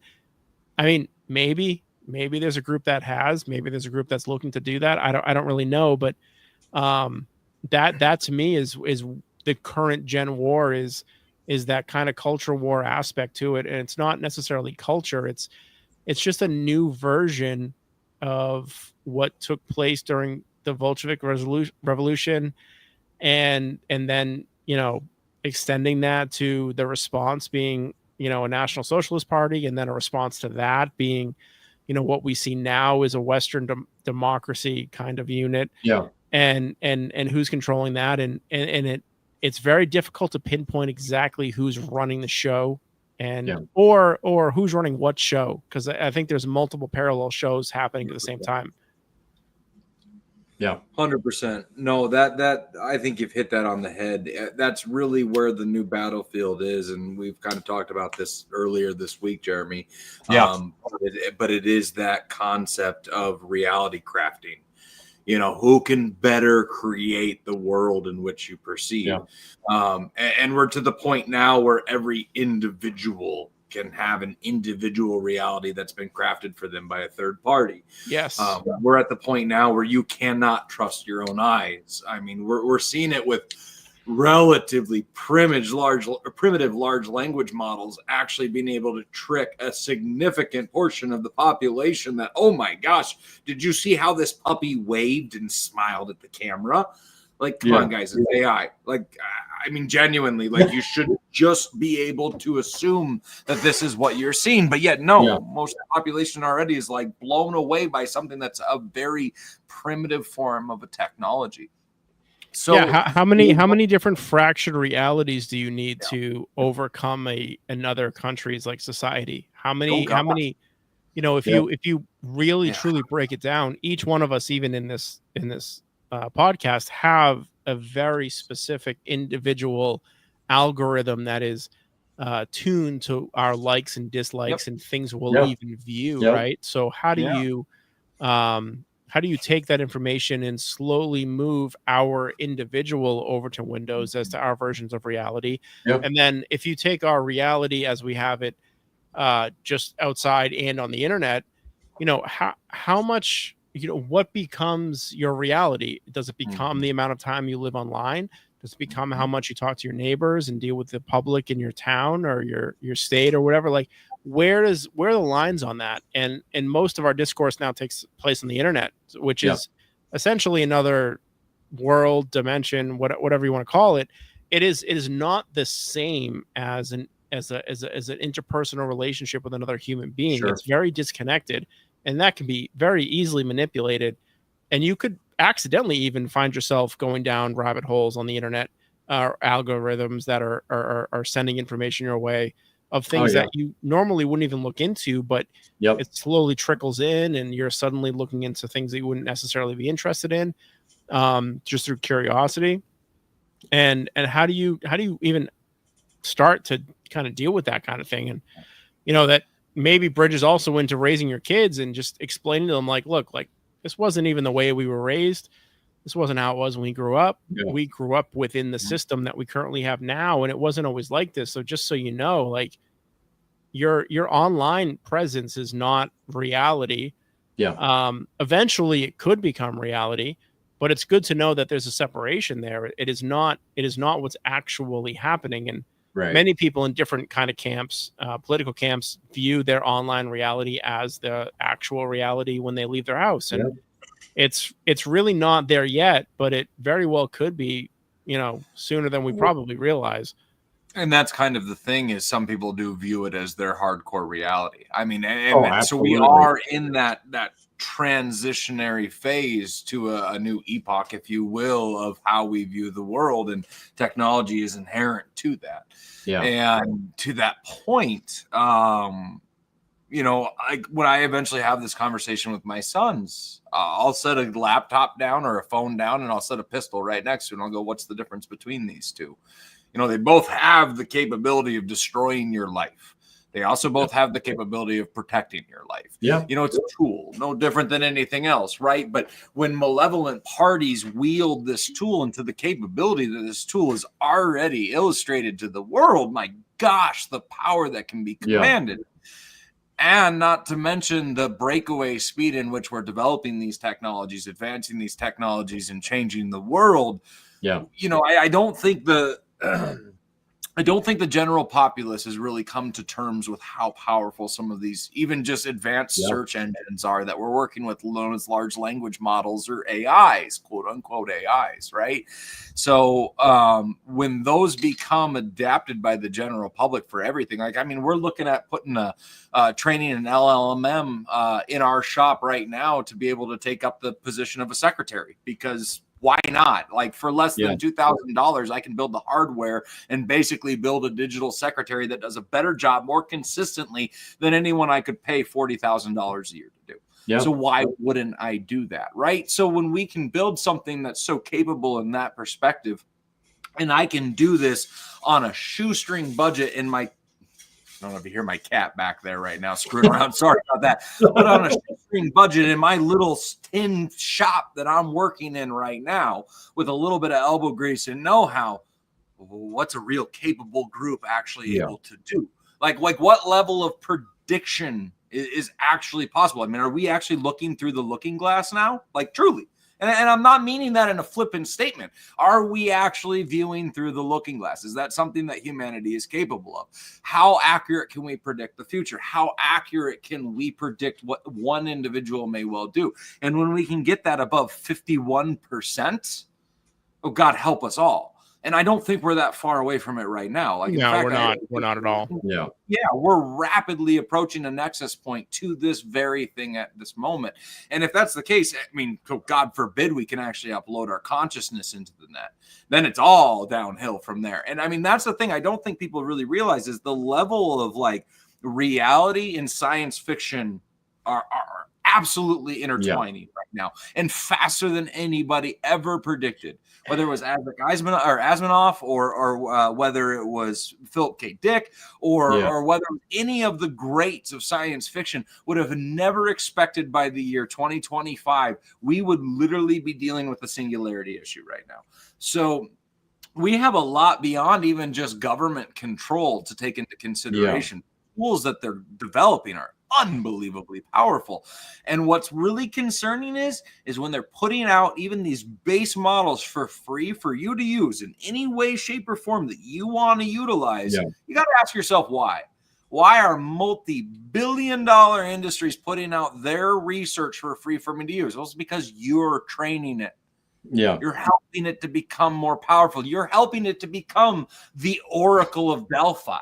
Like, I mean, that's literally what the goal here is.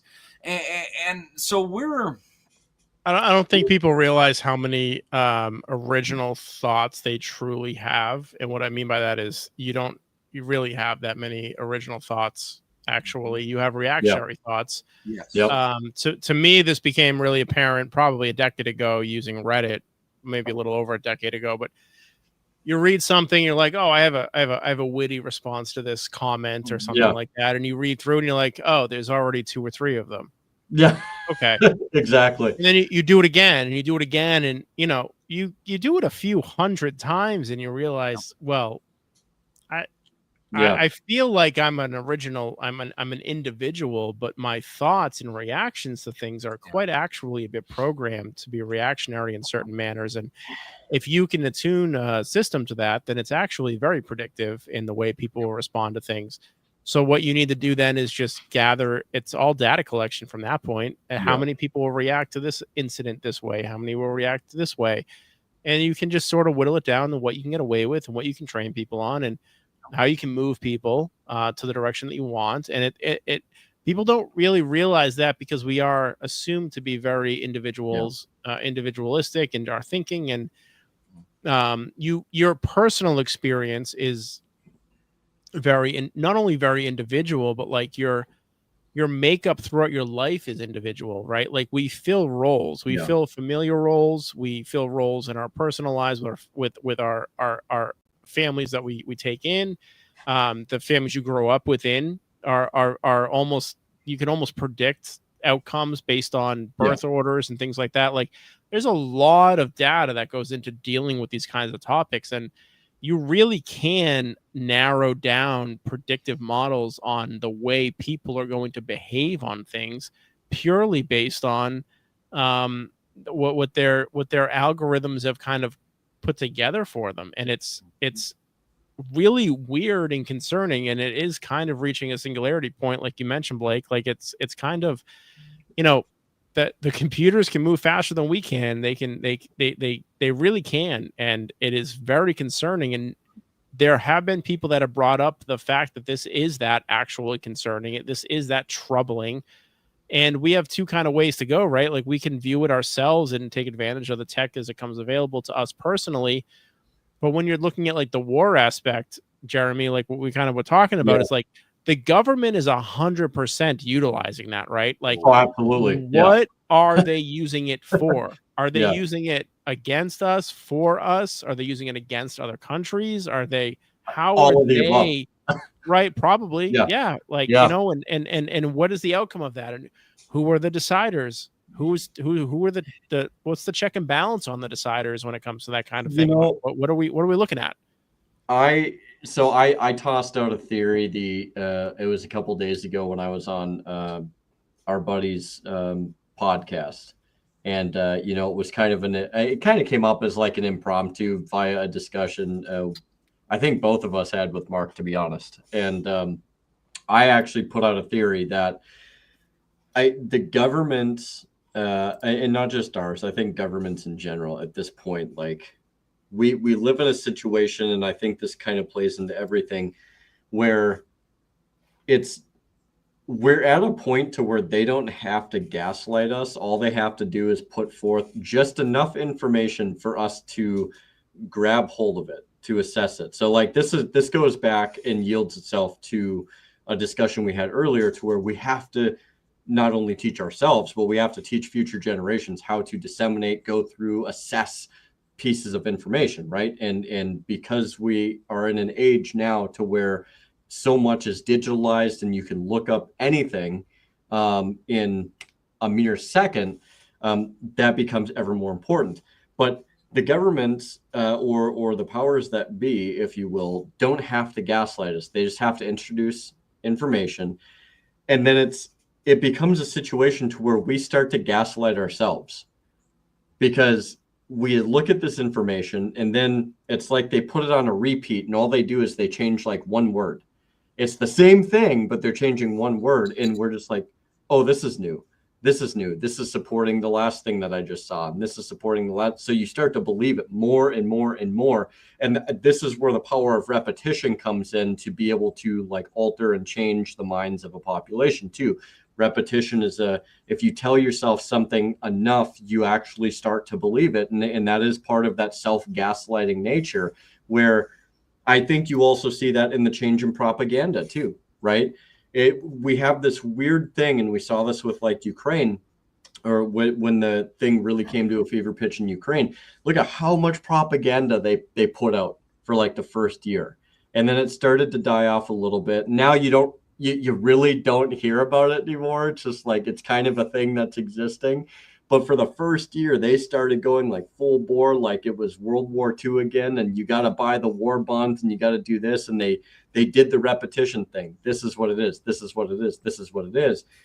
And a lot of people bought into the repetition, but all they did was introduce something. They changed it a few times and they just kept proliferating it. And eventually people started to gaslight themselves. They didn't even have to, like, it wasn't even the need for the government to have to do that much work, because like a lot of people said, we were at a time to where in our life, we had never seen this amount of propaganda, but it was also one of those things to where it wasn't even that well done. So what does that tell you? Like, so many people clearly saw through it, but it's like, so at that point, like, how are we not gaslighting ourselves to many degrees for things that we see? And from that, we're starting to craft our own perception. So I think even taking what you guys are saying to a step further, it's not even that they even have to craft the reality. They're just simply putting out like these number station-esque type things, and then we start to craft a reality ourselves. And I think that becomes the power mechanism, or the drivetrain, if you will, to being able to further whatever it is that they're trying to do. And I think now more than ever, like you guys had so well stated previously, like to almost combat that, we have to try to some degree start teaching people and continue helping each other, holding each other accountable, and assessing information, and being able to disseminating information, being able to question things every single chance that we get, and questioning each other on it. So it's like if I bring up something, Sean and Blake, like I hope, if something seems off, you guys are like, well, that I don't know, like, does that make sense? And it's like, okay, so that should be something to provide me some type of pause, at least as like a check and balance. And I think, especially if you have a friends group, that's more important than ever. And even more important than a friends group is a family unit. Again, it all comes back down to the family. So our ability to formulate thoughts, to find our perception, to take back some of that from the thing that they're trying to do now is ever more important. And that in and of itself is a battlefield. Again, it's not kinetic, but it's one of the most important ones. So I actually think it's the most important one. Yeah. Honestly, when you boil it down at the end of the day, I'm kind of the opinion anymore with the way the world's gone and everything is like, I'm kind of just embracing absurdism as like the response to how to deal with everything is like, when it gets this absurd, you might as well be absurd yourself. Because that's kind of one of the ways you can draw attention to the situation, is how absurd it is, by being absurd yourself around it. The problem is where we're finding ourselves at is we can't affect a change on a global level. You want to do something about the Ukrainian war. Oh, you can't. Yeah. Sorry, Buttercup. There's nothing you can do. Like, unless you want to go pick up a gun and go make a difference on whatever side you think has the moral imperative behind it, then shut the hell up and get out of the way. You really want to talk about what can actually be viable for the benefit of the future and for your current predicament is to try to do things locally. Sean, coming back full circle. Funny how that works. Yeah, right. So it sounds like you've done in your personal life, like what I've been trying to do in my local environment here as well. But at the end of the day, you really want to talk about it. It's a clan. You build yourself a clan, you build yourself a tribe. Humans really aren't meant to have this overly complex society we have. We aren't evolutionary designed for that purpose, if you were to believe in those sorts of things. We're really concerned about we're meant to have like about 300 people and like at the max like 100 close knit people. That's right. Like we max out. That's what we're built for. It. Oh, 100%. Yeah. But yet then now we have demographics of people that are like way more concerned about that rock that's on a freaking beach on the other side of the planet than their own goddamn neighbor. And that's not hyperbolic. That's actually the way certain people have to view the world anymore. So the problem is we're trying to think too globally. Yeah. Stop it. Again, it's why I'm going to go back to my argument of the city states. I think it's one of the only viable ways of ruling the planet anymore is if you've got a few thousand people that are operating in a state, producing a good and trading with other local environments. Yeah. You got to build your clan. You got to build your tribe. At the end of the day, it really doesn't matter because the feds, they don't give a shit about you. The state doesn't give a shit about you. The other nations that are going to war against it, you think they're going to war against us, even if it's in a proxy war because they care about American citizens or they care about British citizens or they care about Russian citizens or they care about Chinese citizens. It doesn't freaking matter. Yeah. We're numbers in a game that do not matter in the grand scheme of things. You really want to try to make a difference with the people across the street from you. Go meet your neighbors. Go learn their names. Go to the school council meetings. Go to the pub at night. Go to your school stuff. Go to your select board meetings. Go to your council meetings. Go to your school committee meetings. And that is the literal only avenue of direct change that you can actually take is by speaking out. There's one other one. You can wear some skulls and Warlord. Those are your two choices. I will say from my more recent experience, if anyone is still listening to us 3 hours in or anybody even here chatting, it's a banger, boys. Honestly, like my run really stemmed from showing up to a council meeting and just telling the truth. And that was it. That was honestly it. I got immediately pulled aside by people when that ended that wanted to see change in the town, that agreed with where I was coming from on it. Yeah. They don't agree completely politically, and that's okay. But what they're looking at is like, we are headed to a bad place and we need to change. And, if for nothing else, and you're better than nothing. I think things were a little bit better than that, but it really, like, that's all you're looking for though, is you're better than what we have now. And we'd rather agree with your version of reality than their version of reality. And that's it. Like, show up and say a few things and then just ask some questions to the people that pull you aside later because they exist, right? Like your towns are being run by about 100 people. That's it. You have about 100 active people. I have 28,000 people in my town. About 100 of them are active in any form of government, anything, whether it's watching meetings, attending meetings, being on boards of things, communicating to people on boards of things. It does not eclipse 100. So that's it. That's all you need. And if you show up and you realize what the problems are for your town and your local, and you bring them up publicly, and people look at you and go, all right, well, that person will say it out loud. That's it. Like I'm not some politically, I'm not some person who's like got the, I don't know, gift of gab, and I'm like Gavin Newsom level, like pretending to be what I'm not kind of stuff. And all this, I just went up and just said what I thought. I'm like, this is ridiculous. We're blowing money on things, and like, this isn't right. And we're trying to do some kind of woke stuff that I disagree with. And here's why I disagree with it. And like, here's a reasonable reason why. Like, you're making people that are good natured on our town council that aren't bad people take a position on something where people are going to point to them and go, you hate this group because you voted no.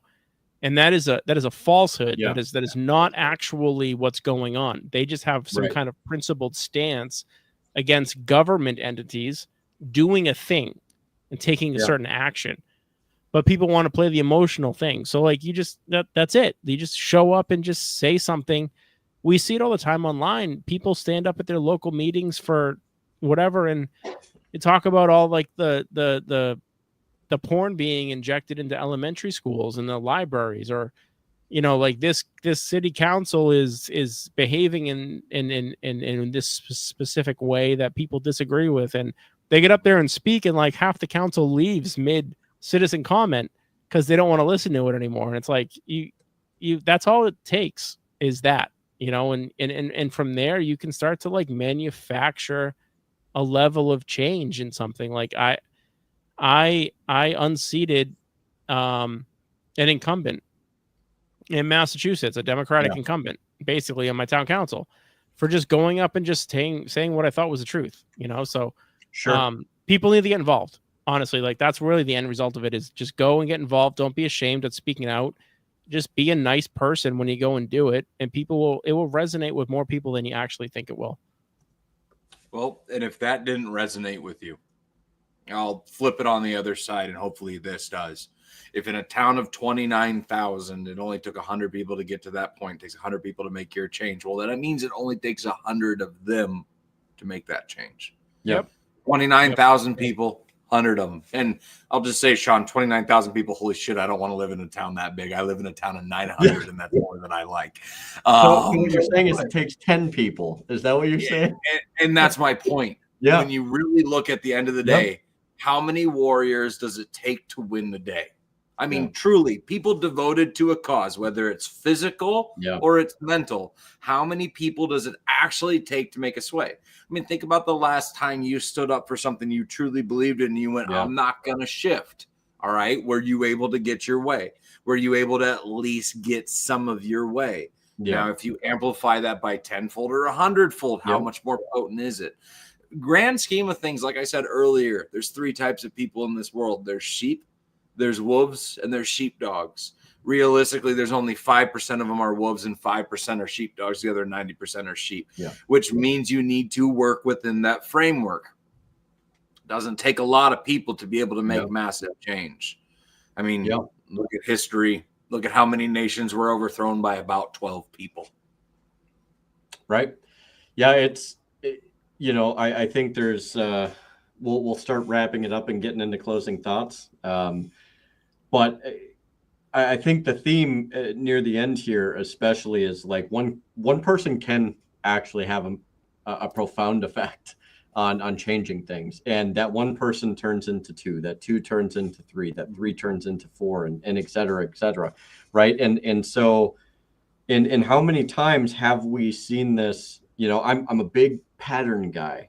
I love history. I love looking at what happened in history, and all of the major changes in history have started from 1 or 2 individuals that are just like, hey, you know what? I don't necessarily think that I like what's going on, or I think I could do better, or something of that nature. And then they espouse their ideas somewhere, and those ideas tend to catch fire for whatever reason. And like you said, Sean, like you don't even have to agree with everybody in the room on everything.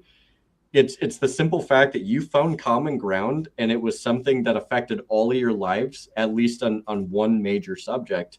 And look, and sometimes that's all it takes. And if that means to bring people a little bit closer to, say, something like liberty at the community level, or making a meaningful change, or whatever the case is, like, then more power to it. And I just want to put it out there for you guys to respond to.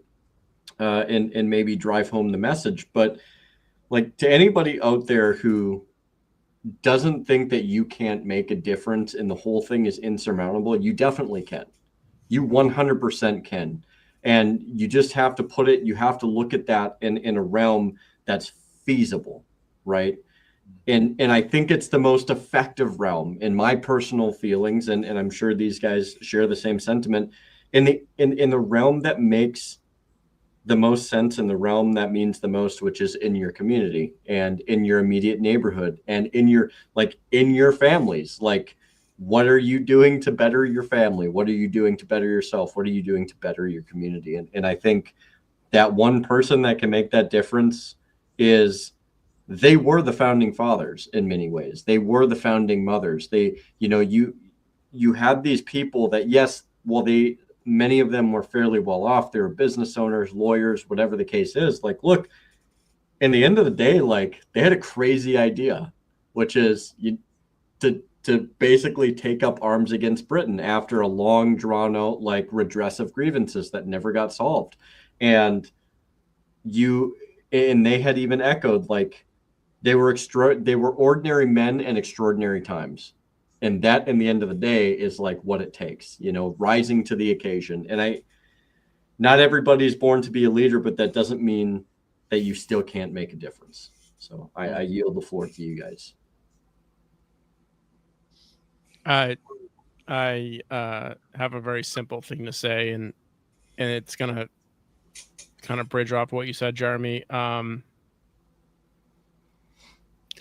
Ordinary men can make decisions to be extraordinary, and extraordinary men were ordinary men at one point. So make the choice, make a choice to make a difference. We are all capable of making that difference if you make calculated moves to make that difference. And no one is particularly special until they have put themselves out there and made themselves available to achieve great things. So put yourselves out there, achieve great things, make a difference, both in your personal life and your public life. And no one is special. Nobody is special. Your effort is what actually makes you special. So put the effort in and do the thing that you want to do and see it through. And you can do things that you don't think were possible for yourself prior to doing that. Yeah. And sometimes it's the little things that can make the biggest impact, you know? So indeed.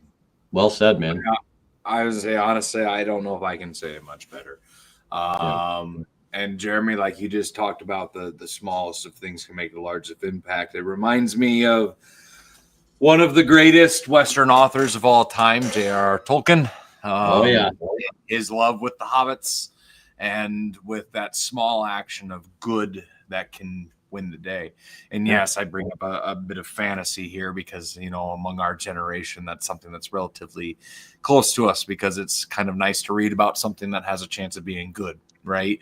But I do think that's truly the right mentality. You know, you may look at what you do on your own local community, what you do across the street to help your neighbor plow in the snow in the winter, or maybe hauling their groceries in or something like that, is an inconsequential act of kindness that will have no ramifications beyond the event that you just partook in. That's not the case, because what you might have done just might go tenfold further when they do something to somebody else and to help somebody else out. And then that's the thing is, I mean, at the end of the day, what we're talking about here is building civilization. Beyond community, beyond your local environment and things like that, we're talking about a very noble and grand thing, something that we want to hand down to the next generation.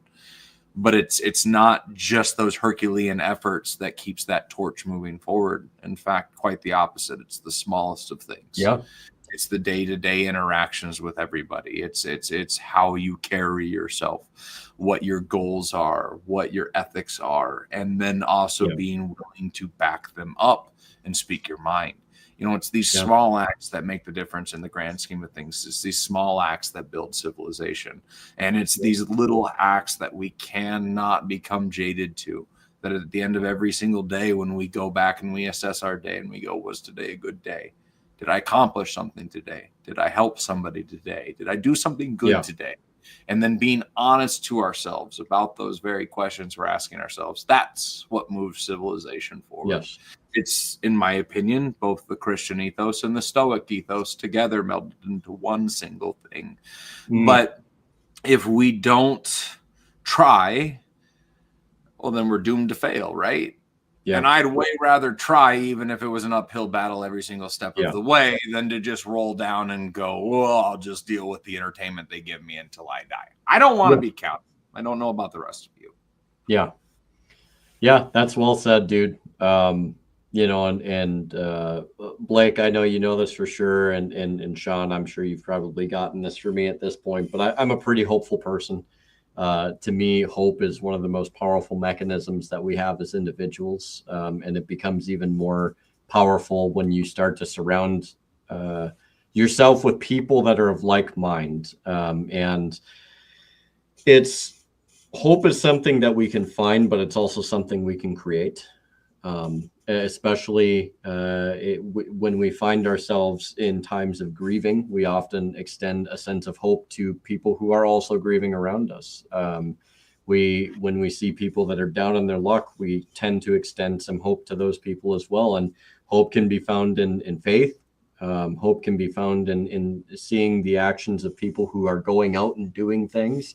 But oftentimes, again, just to bring it back, like, it's all of the little things that often compile into like the biggest realm to where you can really see some hope, because I'm a big fan of incremental. You know, don't try and do the whole thing all at once. Sometimes you can, but when you can chip away at it and you can over time, you can see those tangible gains, you can see those tangible increments start to pile up. It really paints a much better picture and a more comprehensive picture. And in that you can find hope. And one of my favorite quotes that I haven't used or shared for a while was by Dostoevsky, which is, to live without hope is to cease to live. And I do believe that 100%. I think if we become devoid of hope, we do die inside. I really do feel that way. It's hope is immensely powerful, and I think that it's something we got to keep in the back of our minds, and we have to guard it very much so, because those that want to control us definitely want to destroy our hope, and that's the most effective way that they can do that. And I'll share just a brief funny story, because you brought up J.R.R. Tolkien, and I went to confession one day, and I was sitting there, and I was going through all of that, and out of the blue, the priest that I was doing confession with, he brings up a Lord of the Rings reference, and he's like, "There's always hope." He's like, "We have to be the Frodos of the world, to where we have hope. So even when we get to the point of the most impermeable, like the most mountainous obstacle in the world, we have to yearn for some, like, we know that something better is on the other side." And at first I kind of laughed about it. I'm like, holy crap, like I'm getting, Lord of the Rings quotes in the middle of confession. But like, he meant it very seriously, because he was like, no, like, look, like, hope is what drives us forward as Christians, right? Hope is what drives us forward as human beings. And there is always going to be, to some degree, something that is going to be better. And we may not understand what that is, but it's worth working towards. It's worth fighting towards. And I think that's a good message to end on. And I think you guys kind of alluded to that too. Like, we got to have hope. We got to help each other. We got to stay in the fight, but we got to do it at a level that makes the most sense, that yields the most results. And the underlying theme in all of this is community, man, community and family. So I don't know if you guys have anything else that you want to say, but it's been a pleasure having you guys on, honestly. I'll plug the caucus. Check out at AL Caucus on X. Yeah. We're a liberty-minded caucus. We do lean libertarian on pretty much every issue, but for the most part, we're looking to just have good discussions with people. We're looking to break the mold, kind of what libertarians have kind of put out there. And please send us a message. We'll give you a Discord invite. You can interact with those of us that are involved. And at the end of the day, just try to do something locally. Honestly, just try. Just whether it's your planning board or your board of selectmen, or whatever you got in your town, just send out emails, try to get involved where you can. It'll open your eyes up to what's actually happening around you in your own town. And it is important to do. So I would advise people to do that, but you're welcome to reach out to us if you have any questions. And again, I thank you guys. Fantastic conversation, honestly, both of you guys. I appreciate it so much. Hopefully I meet you guys in person one day, and we can have a beer and hang out. And thank you again for coordinating all this, Jeremy. It's a great job, man. Thank you. Yeah, no, I appreciate you coming on, Sean, and Blake, you as well. I honestly, like, I really do want to have both of you guys back on to have that conversation about family and raising children, and many of the, not only just the obstacles, but like many of the things that like really are advantageous, and so much more in that realm, because I know both of you guys really have a lot that you can go off of. And so, Sean, it's been honestly a great privilege and honor to have you here, and to call you a friend of mine, and Blake, the same with you. I mean, you guys are awesome. So I'm happy you opted to do this tonight. For sure. Well, I appreciate you having us. And I guess in the spirit of what Sean just did for that selfless self-promotion here real quick, come on down to Fog Firearms. We got your firearms. We've got your flamethrowers. We got your suppressors and your ammunition. From body armor to vehicle armor, we have what you need. So come on over and we'll take care of you. So, dude, I love it. And what I will do also is I will put the links, or at least the what you may call it, the I'll put it all in the description below. My brain's fried, boys. Yeah, it's been 3.5 hours, man. I think that's forgivable at this point. Yeah, I'm gonna do the thing. That's that's all I'm telling you. So no, it's been great, guys. I can't wait to have both of you back on for that other discussion. We will definitely coordinate and figure out a time to do that. But beyond that, if you guys have nothing else, look, I appreciate everybody who stayed with us, that kind of made it through the conversation, and I hope that everybody was able to get something out of it. It was a long conversation. There's a lot of different things that were hit, but this is the whole point of it, is to hopefully provoke some thought. Hopefully that thought, turns into action, that action turns into some type of activism. You can't sit on the sidelines. You have to get involved, be the change you want to see, and ultimately carry that torch of liberty forward. Even if it's 1 inch, it's an inch more than you had yesterday. And that's really what matters. So take care of yourself, take care of each other, take care of your families, help your community, and go in liberty. Thank you, my friends, for coming on, and we will see everybody next Saturday. Take care and God bless.